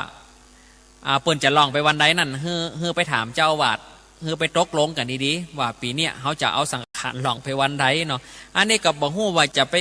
แก้ปัญหาจะได้เนาะบางคนก็จะเอาอย่างเก่าบางคนก็จะเอาอย่างใหม่ถ้าต่างเจียงใหม่ละปูนเนี่ยเปิ้นว่าสังขารเปิ้นล่องไปวันที่14ถ้าต่างเจียงไฮ้ไผ่เยาในอย่างโมเนี่ยเปิ้นห้องว่าสังขารล่องไปวันที่13นะจะได้ล่อง14ล่อง13มาเหมือนกันอันนี้เปิ้นไปคำนวณตามโหราต่างเจียงใหม่เนี่ยเปิ้นมีนักปราชญ์เรื่องโหราเปิ้นคำนวณบวกลบคูณหารวันที่นี่ว่าปี3 4 5ปีผ่านมาเนี่ยเปปรากฏว่าสังขารเนี่ยมันบ่ได้ล่องวันที่13เวลามันเศษมันเหลือจะได้พอมันตกไปในวันที่14เปิ้นก็เลยถือว่าวันที่14เป็นวันสังขารล่องอันนั้นบางคนเปิ้นก็อย่ามาถามว่าสังขารบ้านตัวล่องไปวันใดนะอันนี้ก็แล้วแต่เนาะแล้วแต่ตั้งไผจะเจือไผโซนมันแต่บางคนเปิ้นก็ว่าโอ้ข้าจะล่องวันที่13เนี่ยบ่ล่อง14 15อย่างเขาเขาถือหีดถือมาจะอีนะอันนี้ก็แล้วแต่กันไปเขาก็ยังมีข้อทกเถียงกันไปเรื่อยๆอยู่ก็เขาไปตกลงกันครับครูเจ้าอาจารย์นานแกบ้านฮือดีๆนะอันบ่ฮือมันพิษหัวกันเนาะเอาว่าแล้วแต่ความเชื่อของแต่ละวัดแต่ละวาเพราะว่าคนฟังธรรมครูเจ้านี่ก็หลายวัดหลายวาบางคนก็เชื่อบ่เหมือนกันเอาจะอีเอาว่าบัดเดียวนี่เขามาฟังสังขารล่องไปวันที่13ก่อนถ้าเขาเอาตามในธรรมนี่สังขารปีนี้นี่2563นี่ถ้าตามในธรรมนี่เป็นว่าสังขารล่องไปวันจันทร์นางสงกรานต์ชื่อว่ามโหสถะนั่งเจ้าเคาะไปนั่งเจ้าเคาะบนหลังคุดเปิ่นตำนายเอาไว้ว่าปีนี้คนเป็นพญาตินักนะคนเกิดวันพัดมีเคราะห์คนเกิดวันพุธมีโจกของขาวของแดงจักแป้งของเขียวจักถูกดำหัวหือไว้หน้าไปทางวันตกแจงใต้อันนี้ตามในธรรมเพิ่นว่าจะอีแต่ว่าถ้าตามตำหาโหราศาสตร์หรือปฏิทินทั่วไปปกติปีใหม่ปีนี้เปิดห้องว่าปีกดใจนะปีใจหรือโหนใต้เรียกว่าปีชวดจุลศักราช1382ตัวอันนี้ตามแหมตำราหนึ่งนะตำราที่เขาถือกันอันตามในปฏิทินที่เปิ่นขายตามในการนั่นน่ะจุลศักราช1382ตัวพุทธศักราช2563ปีนี้เป็นปีปกติมาศอธิรวันอธิกะสุรทินพระอาทิตย์ย้ายจากราศีมีนเข้าสู่ราศีเมษนะตรงกับวันจันทร์ที่13เมษายน2563แฮม6ค่ำเดือน7เหนือก็หมายความว่าปีนี้นี่สังขารล่องไปวันที่13แต่ว่าถือว่าเป็นวันสังขารล่องระวิสังขารแต่งองค์ทรงเกตโดยผ้าเสือขาวประดับด้วยแก้ววิตุลมือเบียงขวาถือดอกบัวมือเบียงซ้ายเบียงขวาถือดอกบัวสีขาวเสด็จนอนสะเก๋งมาบนหลังจ้างเผือกลุกจากหนตะวันตกลุกจากหนตะวันตกไปมีนางมโนรานอนฮับเอาตามจหีโบราณประเพณีเปิดให้เฮาตั้งหลายได้กวาดบ้านเพียวเมืองเด้อพี่น้องศรัทธาตั้งหลายในวันที่14เมษาเป็นวันเน่าและวันที่15เมษาก็เป็นวันเน่าเหมือนกันวันเน่าเป็นวันเน่า2วันปี2563ตามตำราปฏิทินที่เอาซื้อกันมานั่นปี2563นี่มีวันเน่า2วันคือ14กับ15วันที่16เป็นวันพญาวันวันที่16เป็นวันพญาวันเถลิงศักราช มาถึงปีนี้แล้วก็ปีกดใจนี่เปิ้นว่าสังขารล่องไปวันจันทร์วันอาทิตย์เป็นวันพฤหัสเป็นวันธงชัยวันอาทิตย์เป็นวันอธิบดีวันพุธเป็นวันอุบาทวันอังคารเป็นวันโลกาวินาศคนที่เกิดวันอาทิตย์จะได้รับชื่อเสียงเกียรติยศมีอำนาจลือจาคนเกิดวันจันทร์มีลาภสการมั่งมุนตุนเต้าคนเกิดวันอังคารเป็นตุกขลาบนั่นไปถูกเลขถูกหวยเนอพี่น้องศรัทธาเฮาคนเกิดวันพุธให้ระมัดระวังอู้กำจ๋าคนเกิดวันพุธไม่คืนในสุขภาพบ่แข็งแรงปีนี้เจ็บป่วยน้อยคนเกิดวันพัดจักได้ชดเชยคนลำบากที่ผ่านมาคนเกิดวันละพฤหัสปีนี้มีโอกาสได้ซัด2 ตีน 4 ตีนได้ยศได้ตำแหน่งปีนี้คนเกิดวันพัดจะได้ยศได้ตำแหน่งคนเกิดวันศุกร์มีอำนาจวาสนาโอกาสใหม่ๆมาถึงคนเกิดวันเสาร์ปีนี้มีข้อต้องเจ็บเนื้อต้องตัวคือเป็นธรรมดาคนเกิดวันเสาร์ปีนี้มีข้ออันนี้ตามตำราในหนังสือตำราในธรรมตะกี้ในเปิ้นว่าคนเกิดวันพัดมีข้อปีนี้วันจันทร์ปีนี้วันจันทร์สังขารล่องหล่อสลีอยู่ที่หน้าผากกาลกินีอยู่ที่นมเสนียดจังไรอยู่ที่ปลายตีนปลายมือเวลาดำหัวเฮือบินหน้าไปตังที่ตะวันตกเตรียมน้ำขมิ้นส้มปล่อยเน็บดอกส้มซุกเป็นดอกประจำปีปีน้องศรัทธาเฮาและในช่วงปีนี้ก็ได้เปิ้นว่าปีนี้ไก่รักษาปีงัวรักษาเดือนเสือรักษาปลาเป็ดรักษาน้ำรุกขัตจักรเทวบุตรรักษาอากาศปัญชุระเทวดาเทวบุตรรักษาดินพรามเป็นใหญ่แก่คนตั้งหลายนกยางเป็นใหญ่แก่สัตว์2 ตีนงัวเป็นใหญ่แก่สัตว์4 ตีนไม่มาเป้าเป็นใหญ่แก่ไม่จิงไม่บงไม่ไผ่บงนี่นะเป็นใหญ่แก่ไม่ขวางหญ้าปองเป็นใหญ่แก่หญ้าตั้งหลายรถดินมีบ่มากนักปีนี้ไม่เดือเป็นพญาไม่ฮื้อนำไม้มูนี่มาผูกติดกับเสาบ้านเปิดเฮือเอาไม้เดือเนี่ยมาผูกมาติดกับเสาเฮียนห้ามตัดกิ่งไม้นี่เด็ดขาดได้ปีนี้เด้อไม่เดือปีนี้นะดอกส้มซุกเป็นพญาดอกขวัญเข้าอยู่ที่เก้าไม้บะเกวนปีนี้ก็ผีเสื้ออยู่ที่ไม้มะควิดอย่าตัดต้นไม้มะควิดเด้อพี่น้องศรัทธาบัดนี้เฉพาะจะตัดทอนอายุตัวเก่าแล้วก็เรื่องเล่าเรื่องตำนายเอาไว้ว่าในเกิดปีนี้นี่จะเกิดรุนแรงขึ้นในแผ่นดินเขาอยากมากแปลงแรนแค้นคัดสนเกิดสูญเสียผู้ใหญ่ในแผ่นดินอาจจะเจ็บเป็นเย็นอุ่นโรคระบาดโรคพยาธิทั้งหลายเบิร์นปีนี้เกิดโรคโควิดระบาดกันนั่นนะพี่น้องศรัทธาอันนี้เขาก็มาฟังกัน2 ตำหาจะอีแล้วแต่พี่น้องจะศรัทธาจะไปพิจารณากันเอานะที่นี่เขาก็จะได้มาอู้ถึงเรื่องของประวัติความเป็นมาของปีใหม่ของเฮามาถึงตอนที่เจ้าธรรมปาละกุมารธรรมปาละกุมารนี่เป็นประวัติของเรื่องของปูสังขารล่องโอ้ธรรมปาละกุมารนี่เป็นลูกของเศรษฐีซึ่งเศรษฐีนี่ก่อนทีบ่มีลูกที่นี่ก็คนตุกกะตาบ้านข้างน่ะมาไขหัวเขาใส่ว่าโอ้เจ้าพญาเจ้าเศรษฐีเหยเจ้าเนี่ยบ่มีลูกถึงแม่จะล่ำจะรวยจะได้กระจ่างก้านค่าเนี่ยถึงแม่บ่ล่ำบ่รวยแต่ค่ากับมีลูกเศรษฐีก็ว่ากลัวหยังค่ามีสตังค์ให้อย่างนึงปู่น่ะก็บอกว่าโอ้บ่ได้นะเศรษฐีเฮามีลูกมีเต้าเฮาตายไปหมดว่านาทรัพย์สมบัติตกของแก้วมาลูนหมดตกเป็นของสาธารณะหมดเศรษฐีคนนี้ก็มากึดใจใดกูอย่างเงี้ยใจใดดีก็เลยไปบักบนหาเทวบุตรเทวดาขอฮือเดินจิตโดนใจหาเทวดาลงมาเกิดเมื่อนั่นพญาอินทราก็ไปขออาราธนาเอาเทวบุตรมาตนหนึ่งขอฮือได้มาลงมาเกิดในโลกมนุษย์ก็เกิดในต้องของนางเศรษฐีที่นั่นเมื่อเกิดเอามาปุ๊บก็ได้6-7 ขวบ 7 ปีเนี่ยเต้ากบิลพรหมอยู่สวรรค์จันฟ้าเนี่ยใครไปประลองปัญญาพอก็เลยไปบอกว่าเจ้าธรรมปาละฮื้อต่อปัญหาข้ามา3 อย่าง1แม่เจ้าราศีอยู่ที่ไหน2แม่ตอนราศีอยู่ที่ไหน3ราศีแม่แรงอยู่ที่ไหนถ้า3ยังตอบบ่ได้บึดแม่แรงมาข้าจะแหม7 วันข้าจะมากกหัวสูถ้าสูตอบได้ข้าจะยอมให้สูกกหัวนี่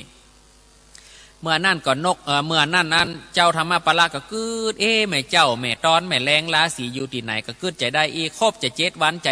ก็บดีจะลาป่อลาแม่ละนะก็เลยไปนั่งอยู่ปื้นเก้าไม้โปไซมาได้ยินเสียงนกหัสดีลิง2 ผัวเมียอยู่บนยอดไม้ปุ่นเมียมันถามว่าป่อมึงมันผูกนี่เขาจะไปซ่อกินที่ไหน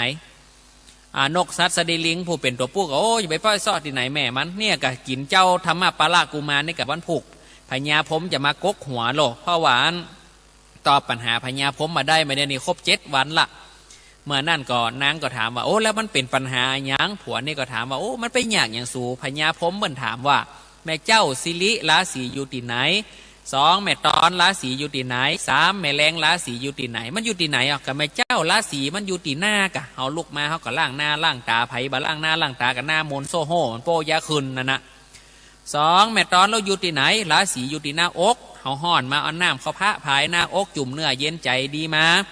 แม่แรงราศีอยู่ที่ไหนแม่แรงกับราศีอยู่ที่แข้งอยู่ที่หัวเข่าอาบน้ำล่างสวยล่างตีนก่อนเข้านอนมาใจหดแม่ตีนมนขากลากเข้าไปในตีนนอนไปมีสง่าราศีหยังนี่ธรรมะปาละกุมารได้ยินอีบกับฟังโลนไปบอกคือท่านเจ้ากบินละพรมเจ้ากบินละพรมตกอกตกใจว่าเจ้ากุมารเนี่ยอย่ามาตอบได้กับย้อมคือกกหัวแต่ว่าบ่ย้อมคือ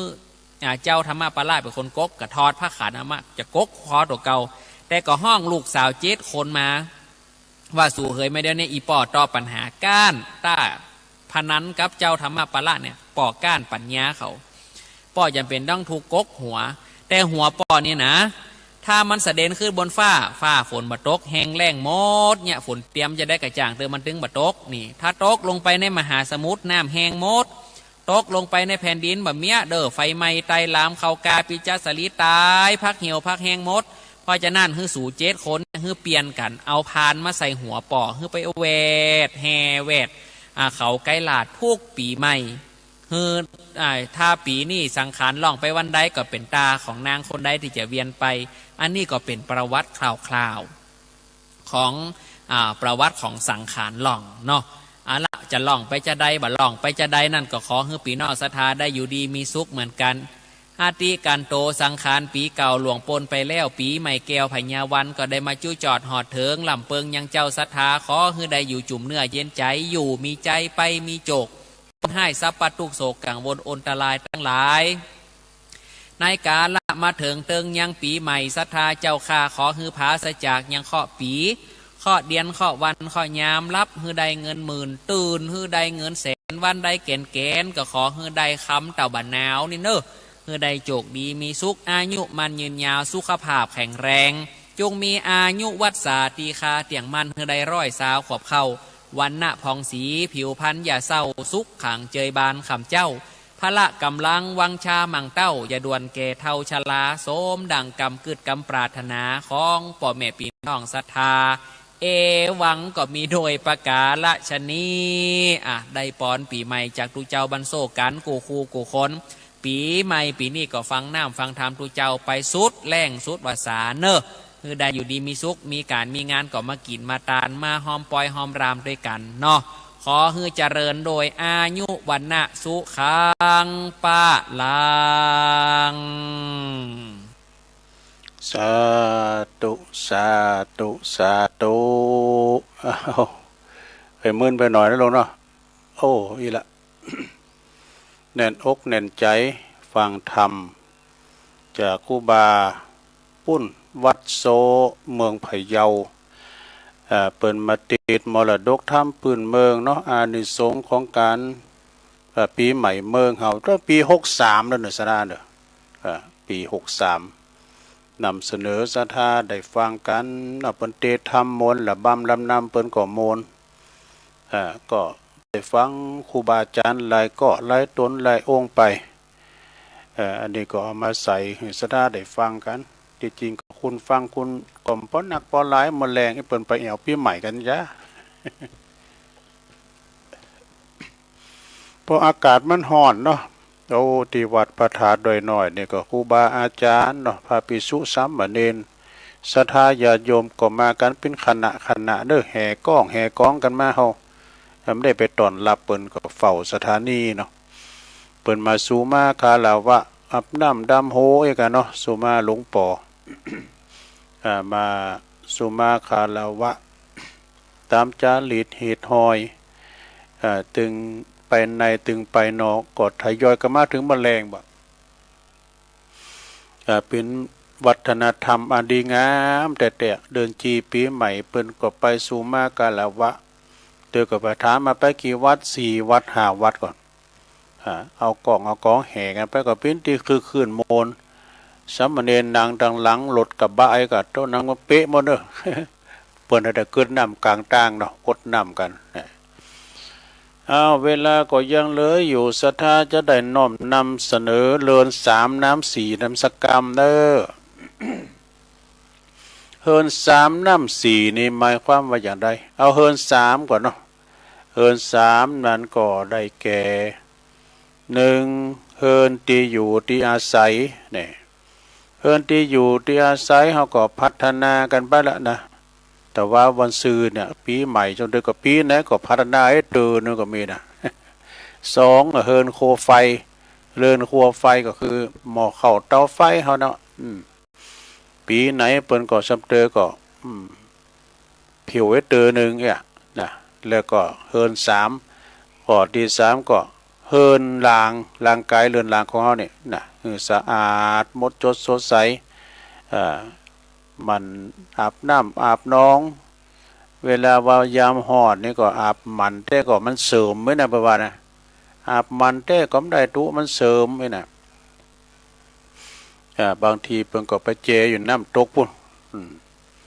อันนี้ก็คือเฮิน3เนาะคือได้แก่เฮินที่อยู่ที่อาศัยเฮินไฟเฮินลาง แล้วก็น้ำ4ก็มีน้ำ4อย่างเหมือนกันเนอะได้แก่1น้ำดื่มน้ำใจโธถึงวันนี้ก็เขากินน้ำที่มันได้ใส่ตู้เย็นดูว่าเสียบ่อิ่มได้เสียน้ำอุ่นเลยนะมันเสียว่าอิ่มก็กินน้ำกัดน้ำเย็นเนี่ยก็เสียอิ่มมาเนี่ยแล้วก็เปิงไงเนอะน้ำนะ น้ำโขดน้อยนะกินกำเดียวนะกำเดียวนะมันก็มอกแก้วเนี่ยเนาะน้ำโขดน้อยนะมอกน้ำนิ่มซีเสียงเนี่ยน้ำดื่มน้ำใจนะคือมีบริบูรณ์บ่บกพร่องเหมือนน้ำในตู้เย็นเฮาเนี่ยเวลาแขกมากาห้องก็เอามาสู่มาจูบน2น้ำมือนี่แปลว่าจังนะก็คือน้ำมือก็แปลว่าขยันมันเป็นทำการบ้านการจ้องทำหุงหาอาหารทำสำหรับกับเขาวก่อนน้ำมือเขาเนี่ยเป็นน้ำที่จะขยันมันเป็นล้างถ้วยล้างจ้อนผิวพัดปัดกวาดทำหุงหาอาหารวะนะข้อ3น้ำคำในร้อยยังมันจะน้ำคูคำในน้ำใจนะน้ำคำน้ำใจนะคือน้ำคำนี่ก็คือกำอู่กำจาไพเราะอ่อนหวานวะน้ำคำสั่งสอนเนี่ยเนาะเป็นกำอู่กำจาดีปินปิยวาจาอู่มนจาหวานตอนเนาะการอู่การจานี่ก็สำคัญแต่ไปเจรจามสังก็ดี ก็เป็นใจกำอ่อนหวานข้อสุดท้ายข้อที่4น้ำใจนี่สำคัญน้ำใจต้องมีความซื่อสัตย์เพราะว่าฮักเดียวใจเดียวแล้วก็โอบอ้อมอารีต่อญาติมิตรนี่คือมีความโอบอ้อมอารีต่อญาติมิตรที่เปิ้นมีไมตรีต่อเฮานะจะไปลืมที่เปิ้นได้อบอุ้มอารีเฮามีความกตัญญูกตเวทิตากุลกับเปิ้นเนาะนี่ทำบทหนึ่งเด้อวาจา4วาจาคือกำอู4หยังได้แกมสังก่อนอูแต่กำที่เป็นสุภาษิตเนี่ยสุภาษิตเนี่ยคำคมต่างๆสุภาษิตนี่ก็มันก็เป็นแต่ตั้งในธรรมเหมือนกันเด้อศรัทธากำอูแต่กำที่เป็นสุภาษิต2อูแต่กำที่เป็นธรรมอูแต่สิ่งที่เป็นน้ำเป็นธรรมเป็นน้ำเป็นธรรมกันไปแล้วก็3 อูแต่สิ่งที่ปิ้นปิ้นตีหักข้อ3อูแต่กรรมตีปิ้นตีหักบ่อูกรรมที่ว่าเสียดสีเสียดแทงนี่นะอูแต่กรรมที่ปิ้นตีหักนะสุดท้ายข้อที่4อูแต่กรรมสื่อสัตย์นี่อูแต่คำสัตย์อันนี้เป็นกรรมวาจา4อย่างนะจบลงไปตอนนี้ไปนี่ศรัทธาญาติโยมตัวลุงก็จะเอาคติธรรมเรื่องเทวตูตังหาจ้ะเนี่ยเกิดแก่เจ็บตายเนี่ยนะปินโตโจยเนี่ยจันดีก็ดิมนี่ก็จะยาวไปเลยนะศรัทธาจะยาวไปเลยจ้ะลองฟังก่อนเนาะเกี่ยวกับเรื่องเกิดแก่เจ็บตายเรื่องเทวตูดมากันในตัวเขาในโมดเนาะฟังไปพอแล้วการที่เราเกิดมาเนี่ยก็มีในตัวเขาเนี่ยมดเป็นว่าอันนั่นก็เทวตูตตั้งหากะเนาะในตนในตัวเขาชาปนกิจคำสอนการเกิดแก่เจ็บตายก็เป็นธรรมดาเอามาเราสู่จูกันฟังพองก็ศรัทธาญาติโยมทั้งหลายการตายในบางคนนะก็บ่ฮู้จุดที่แน่นอนบ่ฮู้จุดจะได้มีนิมิตมีเครื่องหมายถึงมืดถึงวันนี่ห้อมฮู้นะสถานที่สัตว์ไม่ตายไม่มี มันมีไปหมดทุกหย่อมหย่าเนาะบางคนนะก็ลุ่มหายตายจากลูกจากหลานอยู่โฮคอมหาเนาะอยู่เตินหรือว่ากลางบ้านกลางจองกลางหอกลางเฮินลูกเต่าเหล่าล้านเลนแวดหน้าแวดหลังหายฮอนวอนตุกเนี่ยอันนี้ก็ทำกลางลูกหลานเนาะแต่บางคนก็ไปอยู่ห้องยุกห้องยาลูกหลานแดนหันจิตหันใจเปิ้นหุ่นนอนเฝ้าอีก็มีนะเนาะสถานเนาะห้อมหู้สถานที่ตายเฮาเนาะบางคนก็ไปกลางตุงกลางนาปินปิปินลุ่มไปนี่ไปแพะไปป่าไปหาเฮ็ดหาหอนก็ทำเตอก็ถูกสั้นไล่คบกว้างไปนี่นะพอก็ไปประสบอุบัติเหตุกลางต่างกับรถกับลาอีก็มีเนาะศรัทธาญาติโยมทั้งหลายมันบ่แน่นะแต่ทางเฮานี่ก็รู้สึกว่าดีมันมีเหตุการณ์ร้ายแรงอย่างว่าแผ่นดินไหวก็เนาะ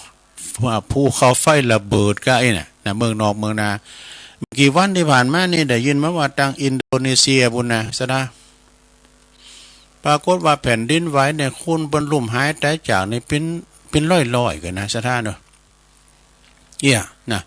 เปิ้นตายหมู่กันเนี่ยตายลงตายหลายแผ่นดินไหวบ้านจองฮอเฮิรนก็ทะลุปูปังกันไปอันนี้มันก็แล้วแต่กรรมเปิ้นว่าเปิกโลกคืนเปิกโลกคืนนี่นะสมัยปัจจุบันสมัยโบราณประกอบว่าป้าโลงฟื้นคิงป้าเนี่ยมันตัวใหญ่ขนาดไหนเนาะเราก็ฟังคุณเฒ่านะป้าโลงฟื้นจริงวะเปลี่ยนดินไหวเฮปโตกาเนี่ยมันก็ไล่แรงเตาก่อนเนาะทางเมืองนอกเมืองนาแล้วก็ทางเฮานี่ก็มีภูเขาไฟระเบิดน้ำท่วมน้ำนองก็จะวันนักนาป้าป่านสักเท่าใดเพราะนั่นนี่ศรัทธาญาติโยมก็อยู่บ้านเฮาเมืองเฮาก็สุขสบายเนาะเต็ดไปจบไปศรัทธาญาติโยมเอานี่มาวาทำกรรมหนึ่งก่อนบดมืดนี่ศรัทธาเอ้ยกำเดียวก็จะเล่านิทานช่วงที่2เนาะช่วงที่2จะเล่านิทานศรัทธาได้ฟังกันเอานี่เอากรรมโบราณมาว่าก่อนเนาะกรรมโบราณแต่ก่อนเปิ้นกล่าวไว้ว่าเปิ้นว่าบอดี้โลบคันนาและบอดี้โลบตีและก็คันนาวะนะตีนาตีอย่างเนี่ยก็มีนิทานเนาะตุลุงเคยเล่าให้ฟังเนาะโลบตีวัดโลบตีวัดตีวาตีคันนาแล้วก็เปิ้นว่าบอดี้โลบกาจังกาย่อยเนี่ยกาจังนี่นะซัมเตอร์นี่โลบกาขันจังขันก็ดีจังอย่างก็ตามเนี่ยเพราะว่าบดีโลบกาจังตายย่อยเนี่ยบัดนี้เป็นนางกาหัวขึ้นใดนี่หัวขึ้นใดนี่ ก่อนนี้มันจะเป็นเฮิรนยกปืนเนาะเอาเปิ้นไว้ปืนเฮิรนก็ไว้แหลงโง่แหลงควายมันก่อนนี่เฮิรนเป็นยกปืนดูแต่มันเดี๋ยวเปิ้นแปลงเฮิรนจูดินกันหมดอ่ะขึ้นได้มันก็จะมี4-3-4นะเดี๋ยวนี้มันเคยมีไปแล้วนางกาขึ้นได้มันเติกตังเตียวเปิ้นจะยังบอดี้ประจากรรมหยาบนี่อุจากรรมหยาบจากกาแข้งจากะแนงบุบตีฟันแตงเปิ้นนะเนาะเปิ้นว่าบอดี้ไปซอหาบาปใส่โตซอหาบาปใส่โตเนี่ยบอดี้ไปเอาผ่าต่อยไปโปกโหได้7หน้าผ่าต่อยนี่มันยังผ่าต่อยกับผ่าโหนั่นนี่นะแม่บอดี้ไปกล้ายาพิษยายำของอันเป็นพิษอันพิษทำน้อยใหญ่เนี่ยอันนี้เป็นเราว่าความจริงเขาจะอธิบายก็ยาวเหมือนกันเนอะบอดี้ไปไล่บอดี้ไล่และด่าคุณเฒ่าอันนี้มันดีสักบุระนะคุณเฒ่าคุณแก่นี่เปิ้นอาบน้ำห้อนมาก่อนเปิ้นเกิดมาก่อนเฮาเปิ้นอาวุโสเหลือเฮาบอดี้ไปไล่หรือว่าไปด่าคุณเฒ่ามันจะเป็นบาปก็โตเก่าเฮานะเนาะบอดี้ห้องเจ้าขืนฮ้อขืนเฮินในนิเตะเนาะนะเปิ้นว่ามีเงินหมื่นไปลืนหน้าตู้เจ้าแล้วก็บอดี้ห้องเจ้าขืนเฮินแล้วเจ้านายเปิ้นขืนฮ้อขืนเฮินมาก็เอานี้ซอหานี่นะเอาหยังมาเลี้ยงมาตอนเปิ้นซอเซิกซอจีนมาแล้วแฮมไก่ก็เนาะมันจะมีดูการเจ้านายมาบ้านมาเฮินก็ตอนรับเปิ้นทำอาหารของกินของวายอย่างงานถูกใจเปิ้นนี่กะบอดี้ห้องเจ้าขืนเฮินบอดี้เตือนคุณใบนะคุณใบนี่ไปเตือนเมื่อใดนะซะนะคุณใบนี่เพิ่นมีสติแล้วหรอก่อนเนี่ยตัวลุงไปล่อเล่นมาแบะแบะแบะแบะแบะแบะแบะกะแล้วก็เปิ้นนั้นตัวใหญ่นะเฮาตัวน้อยเนาะเอาฝ่ามือเป็นสนาเฮานี่หน้าหันบังไปเล่นล่อเล่นมากะแบะแบะแบะก็ที่เคยก็จะดีนะมันถ้ากีดกันของมันเนาะเอาละนี่ปุตโตใส่ฝ่ามือเป็นเขาใส่ใส่นาเขาจะว่านาหันเนี่ยเพราะว่าบดีไปถือคุณมาบดีเกาคุณบ่าเปิงว่าแต่เนาะถึงไหนบอดี้ห้องเจ้าขืนเฮินบอดี้ไปเตือนคุณบ่าเนี่ยบอดี้บิดบอดี้ปืดขอนหาจะเข็บหมดนี่เตะกันเนาะบอดี้ปืดขอนไม่หาจะแคบแมงป่องนี่กันซะนะอันปืนค้อนปืนสังเนี่ยมันถึงมีดอกเธอก็มีจะแคบแมงป่องก้าปืดพอเตอะมันถึงมีเนาะซะท่าอย่างว่าเฮาเจ็บปีนอย่างนั้นลงน้ำปีนไข่ได้พยานสักอย่างอยู่เขาลองไปถามเมื่อรับฟันหรอไปดูเมื่อรับฟันปะโอ้ไปถูกตีเก้าไม่หลงโกงไม่ใหญ่เล่งอย่างนั้นเด้อไก่กูเราปั้นนี่ที่จริงก็จะมีอย่างนั้นลองไปรอเพราะน่ะเอาแต่เฮ้ยเนี่ยเพราะว่าปืดคอนหาจะแคบไปซอหาตีโลเนาะ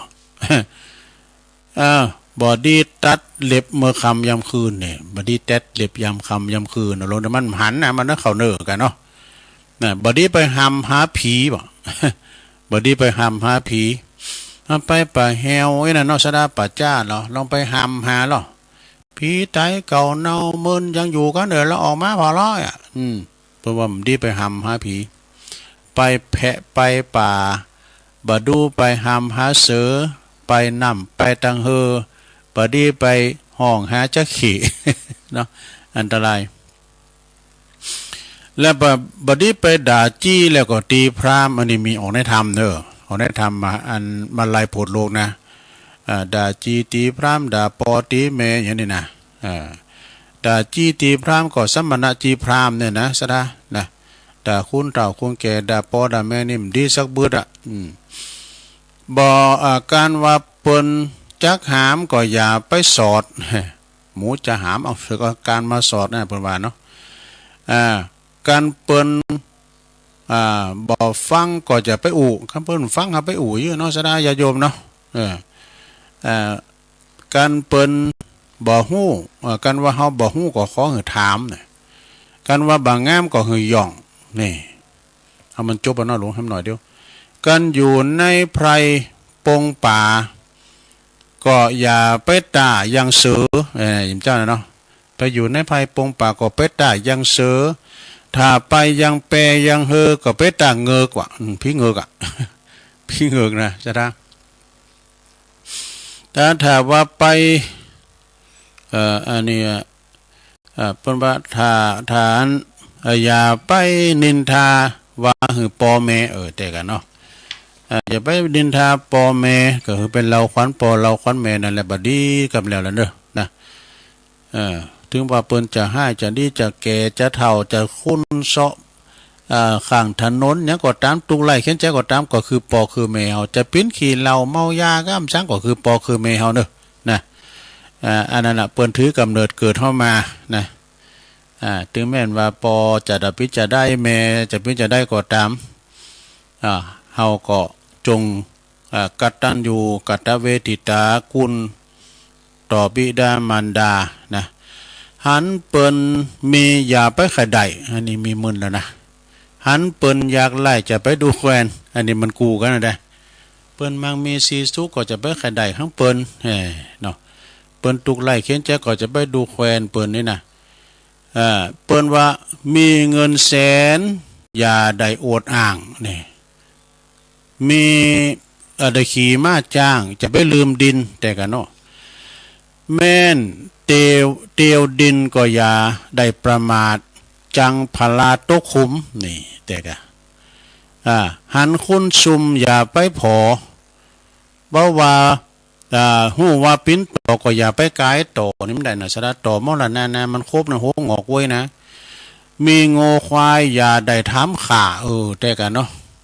มีจ้างมีมาอย่าได้ทำฟันเพื่อว่าผมเมกันหือหูโมหือหู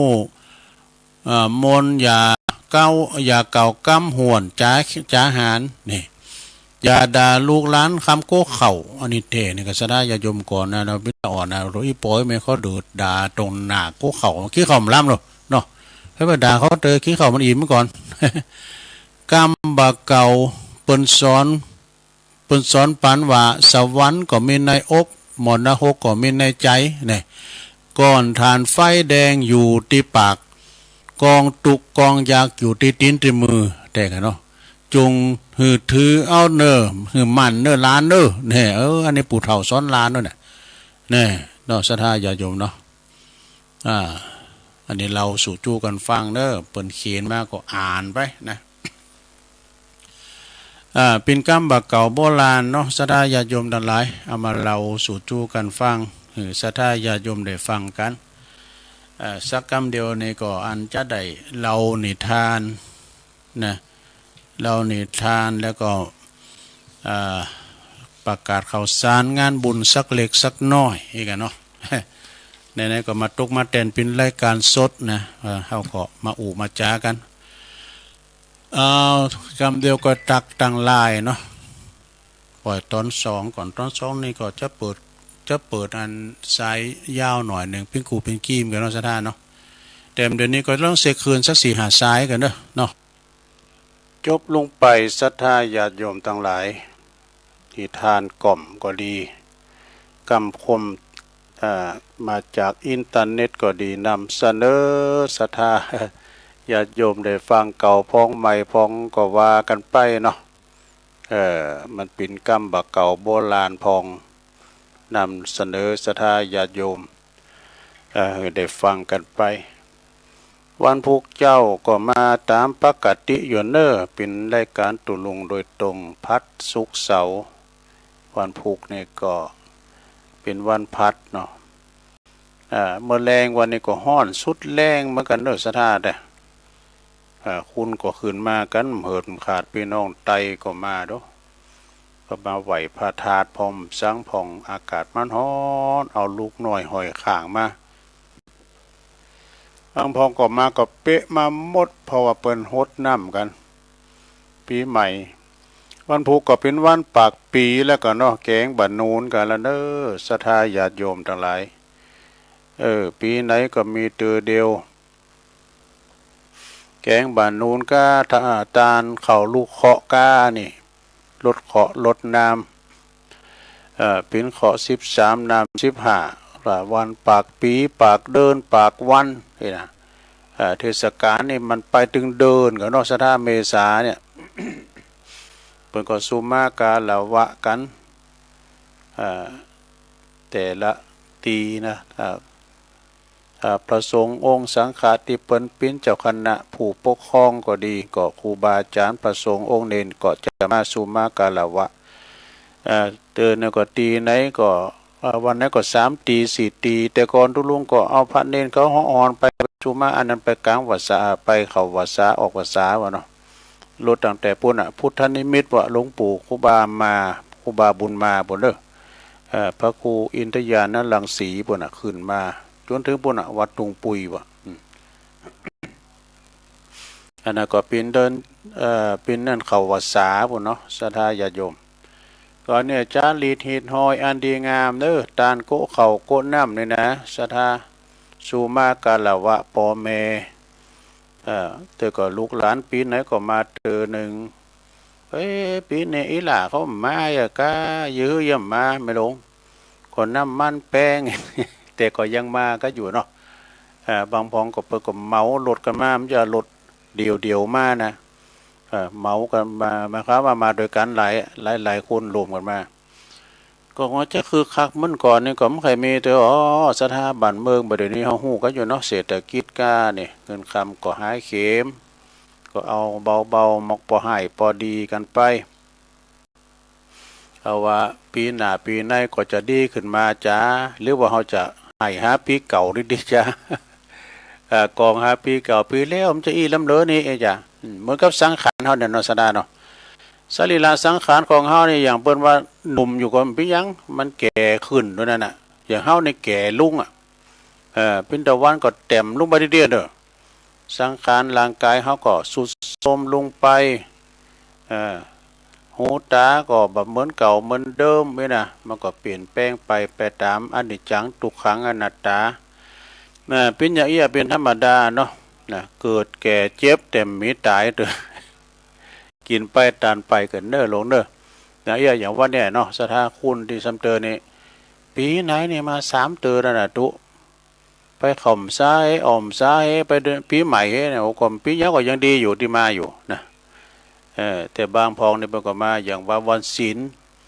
ลย่ำแหลกนี่มากูเตอนะคนหน้าเดิมนั่นแหละ ที่เป็นมากันก็เป็นอย่างเนาะสถาญาโยมไผวางก็ทำได้ก็ทำจะทำกติวัดเฮาอยู่ไกลบ้านไกลจ้องเฮาไกลวัดไกลว่าเดิมเฮาก็ทำที่ไหนก็ทำได้วัดไหนก็เหมือนกันหมดสถาปันป้อนก็ยาถาสัพพีเหมือนกันหมดเนาะว่าไปอันอยู่ตั้งไต่ตั้งบางกอกบางกรุงเทพไปเนาะจะต้านกุเข่าเฮ้ยปอก็ดีเฮ้ยแม่ก็ดีไปเกณฑ์ตัวเจ้าเขียนจัดแรงเขียนนั่นหลังซ่องอุทิศบุญกุศลครับปอนั้นแม่นั้นก็ดีนะเกณฑ์ตัวเจ้าเกมนำยาดไว้แล้วนี่นึกว่าปุจจุบันว่อนวูหารจะเฮาวังโหตัวเองเกณฑ์รับปอนโยมนะเตรียมกดน้ำรับปอนยาท้าวลีวาหายาท้าวลีวาหาแล้วนี่วังโหตุเนี่ยผมจะว่าโดเป็นวูหารเขานะก็มาอยู่ที่จิตที่ใจเขาเนี่ยสดาเด้อพ้องกับว่ามันเลี้ยวใจตัวนะมันบ่เลี้ยวใจมันแน่นใจนะแต่มันก็เป็นจังอยู่ที่จิตใจเขานะหยาดน้ำมืนตาน้อยเหมือนกับอีปอยแม่จะมานั่งกินอยู่หันนี่นะหยาดน้ำไม้ตานไปจิตใจส่งกระแสจิตไปเปิ่นเนี่ยเนาะ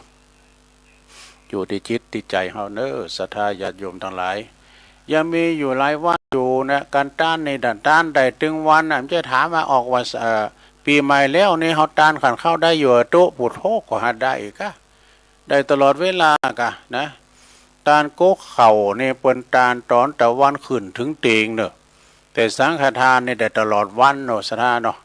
อย่าต้านโกเข่าก่อนี่ยังมือเขามีวิทยุกันนี่เขอกันดูยังมีวิทยุอันท้องถิ่นนี่นะไปตานเป็นเอี้ยกะอย่างว่าปีใหม่เอี้ยกะวันเนาหรือวันเนานะคุณเฮาตังเฮาเนี่ยมันตังบันนอกบันนาว วิถีชีวิตเปิ้นก็ใครถึงปอแม่กินอุ่นๆฮ้อนๆนะบ่รู้ฮ้อน1สุกใหม่เนี่ยบ่าย 3 บ่าย 3 โมงแรงไงนะ ฮอนหนึ่งก็ซุกใหม่ขนมจ๊อกก็ซุกใหม่แต่เราตกแต่งห่างด้านตานไปจัดดีแล้วนะตุลุงก็มันจะหูเลืองเนาะตุลุงก็มาบทใหม่เอามาก็ปันปอนวังโหตุจะดีเนี่ยเอาเข่าเพิ่นมีสถานีวิทยุก็ดีนะเพิ่นก็ออกรายการพันไผ่ไปตานขันเข้าหม้อแรงก็สะหน้าตุหลวงตัวเก่าฮะสะหน้าตุหลวงตัวเก่ากันตาก็เข่าในตอนเจ้านะซะได้เด้อ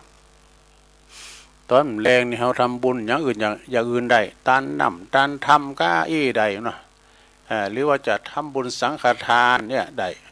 เนาะอันนี้ก็ตามที่ครูบาอาจารย์ได้เปิดมาออกรายการเป็นเราศรัทธาก็ได้ฟังกันหมดอ่ะต่างก็เขานอกวัดอ่ะเปิดก็เราฟังหมดอ่ะ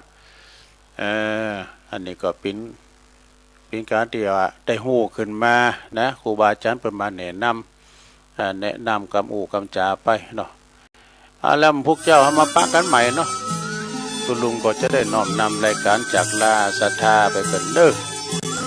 วันนี้ก็มาตกมาแตนเปิดผิดพลาดประการใดก็สุมาอภัยผู้นี้จะเตรียมทำกรรมเด้อวันนั้นไปโดยงานที่วัดใหม่น้องหอยเนี่ยทุกปีเป็นตานทำมานี่ทำกรรมนะเอามาเตะให้มันเพาะมันเปิงกับวันศีลด้วยผูกถ้าศีลผูกเนี่ยควรทำมาหลายก็ไปหลายวันนี้เป็นหลายแล้วในดุก็ไม่ได้อุ่นเขาปอดอุ่นเขายินก็ได้เนาะผูกก็มาปักกันใหม่เด้อตี 3อยู่ดีมีสุขเนอจะส่งงานไปหือน้องเจแต่ตัดสัญญาณไปติดตั้งหลุมเด้อเจเนออยู่ดีมีสุขอายุมาความยืนมีโจมีใจเหมือนกันทุกผู้ทุกคนเนอจัตตาโลธรรมาวัฏันติอายุวันโนสุขังปลา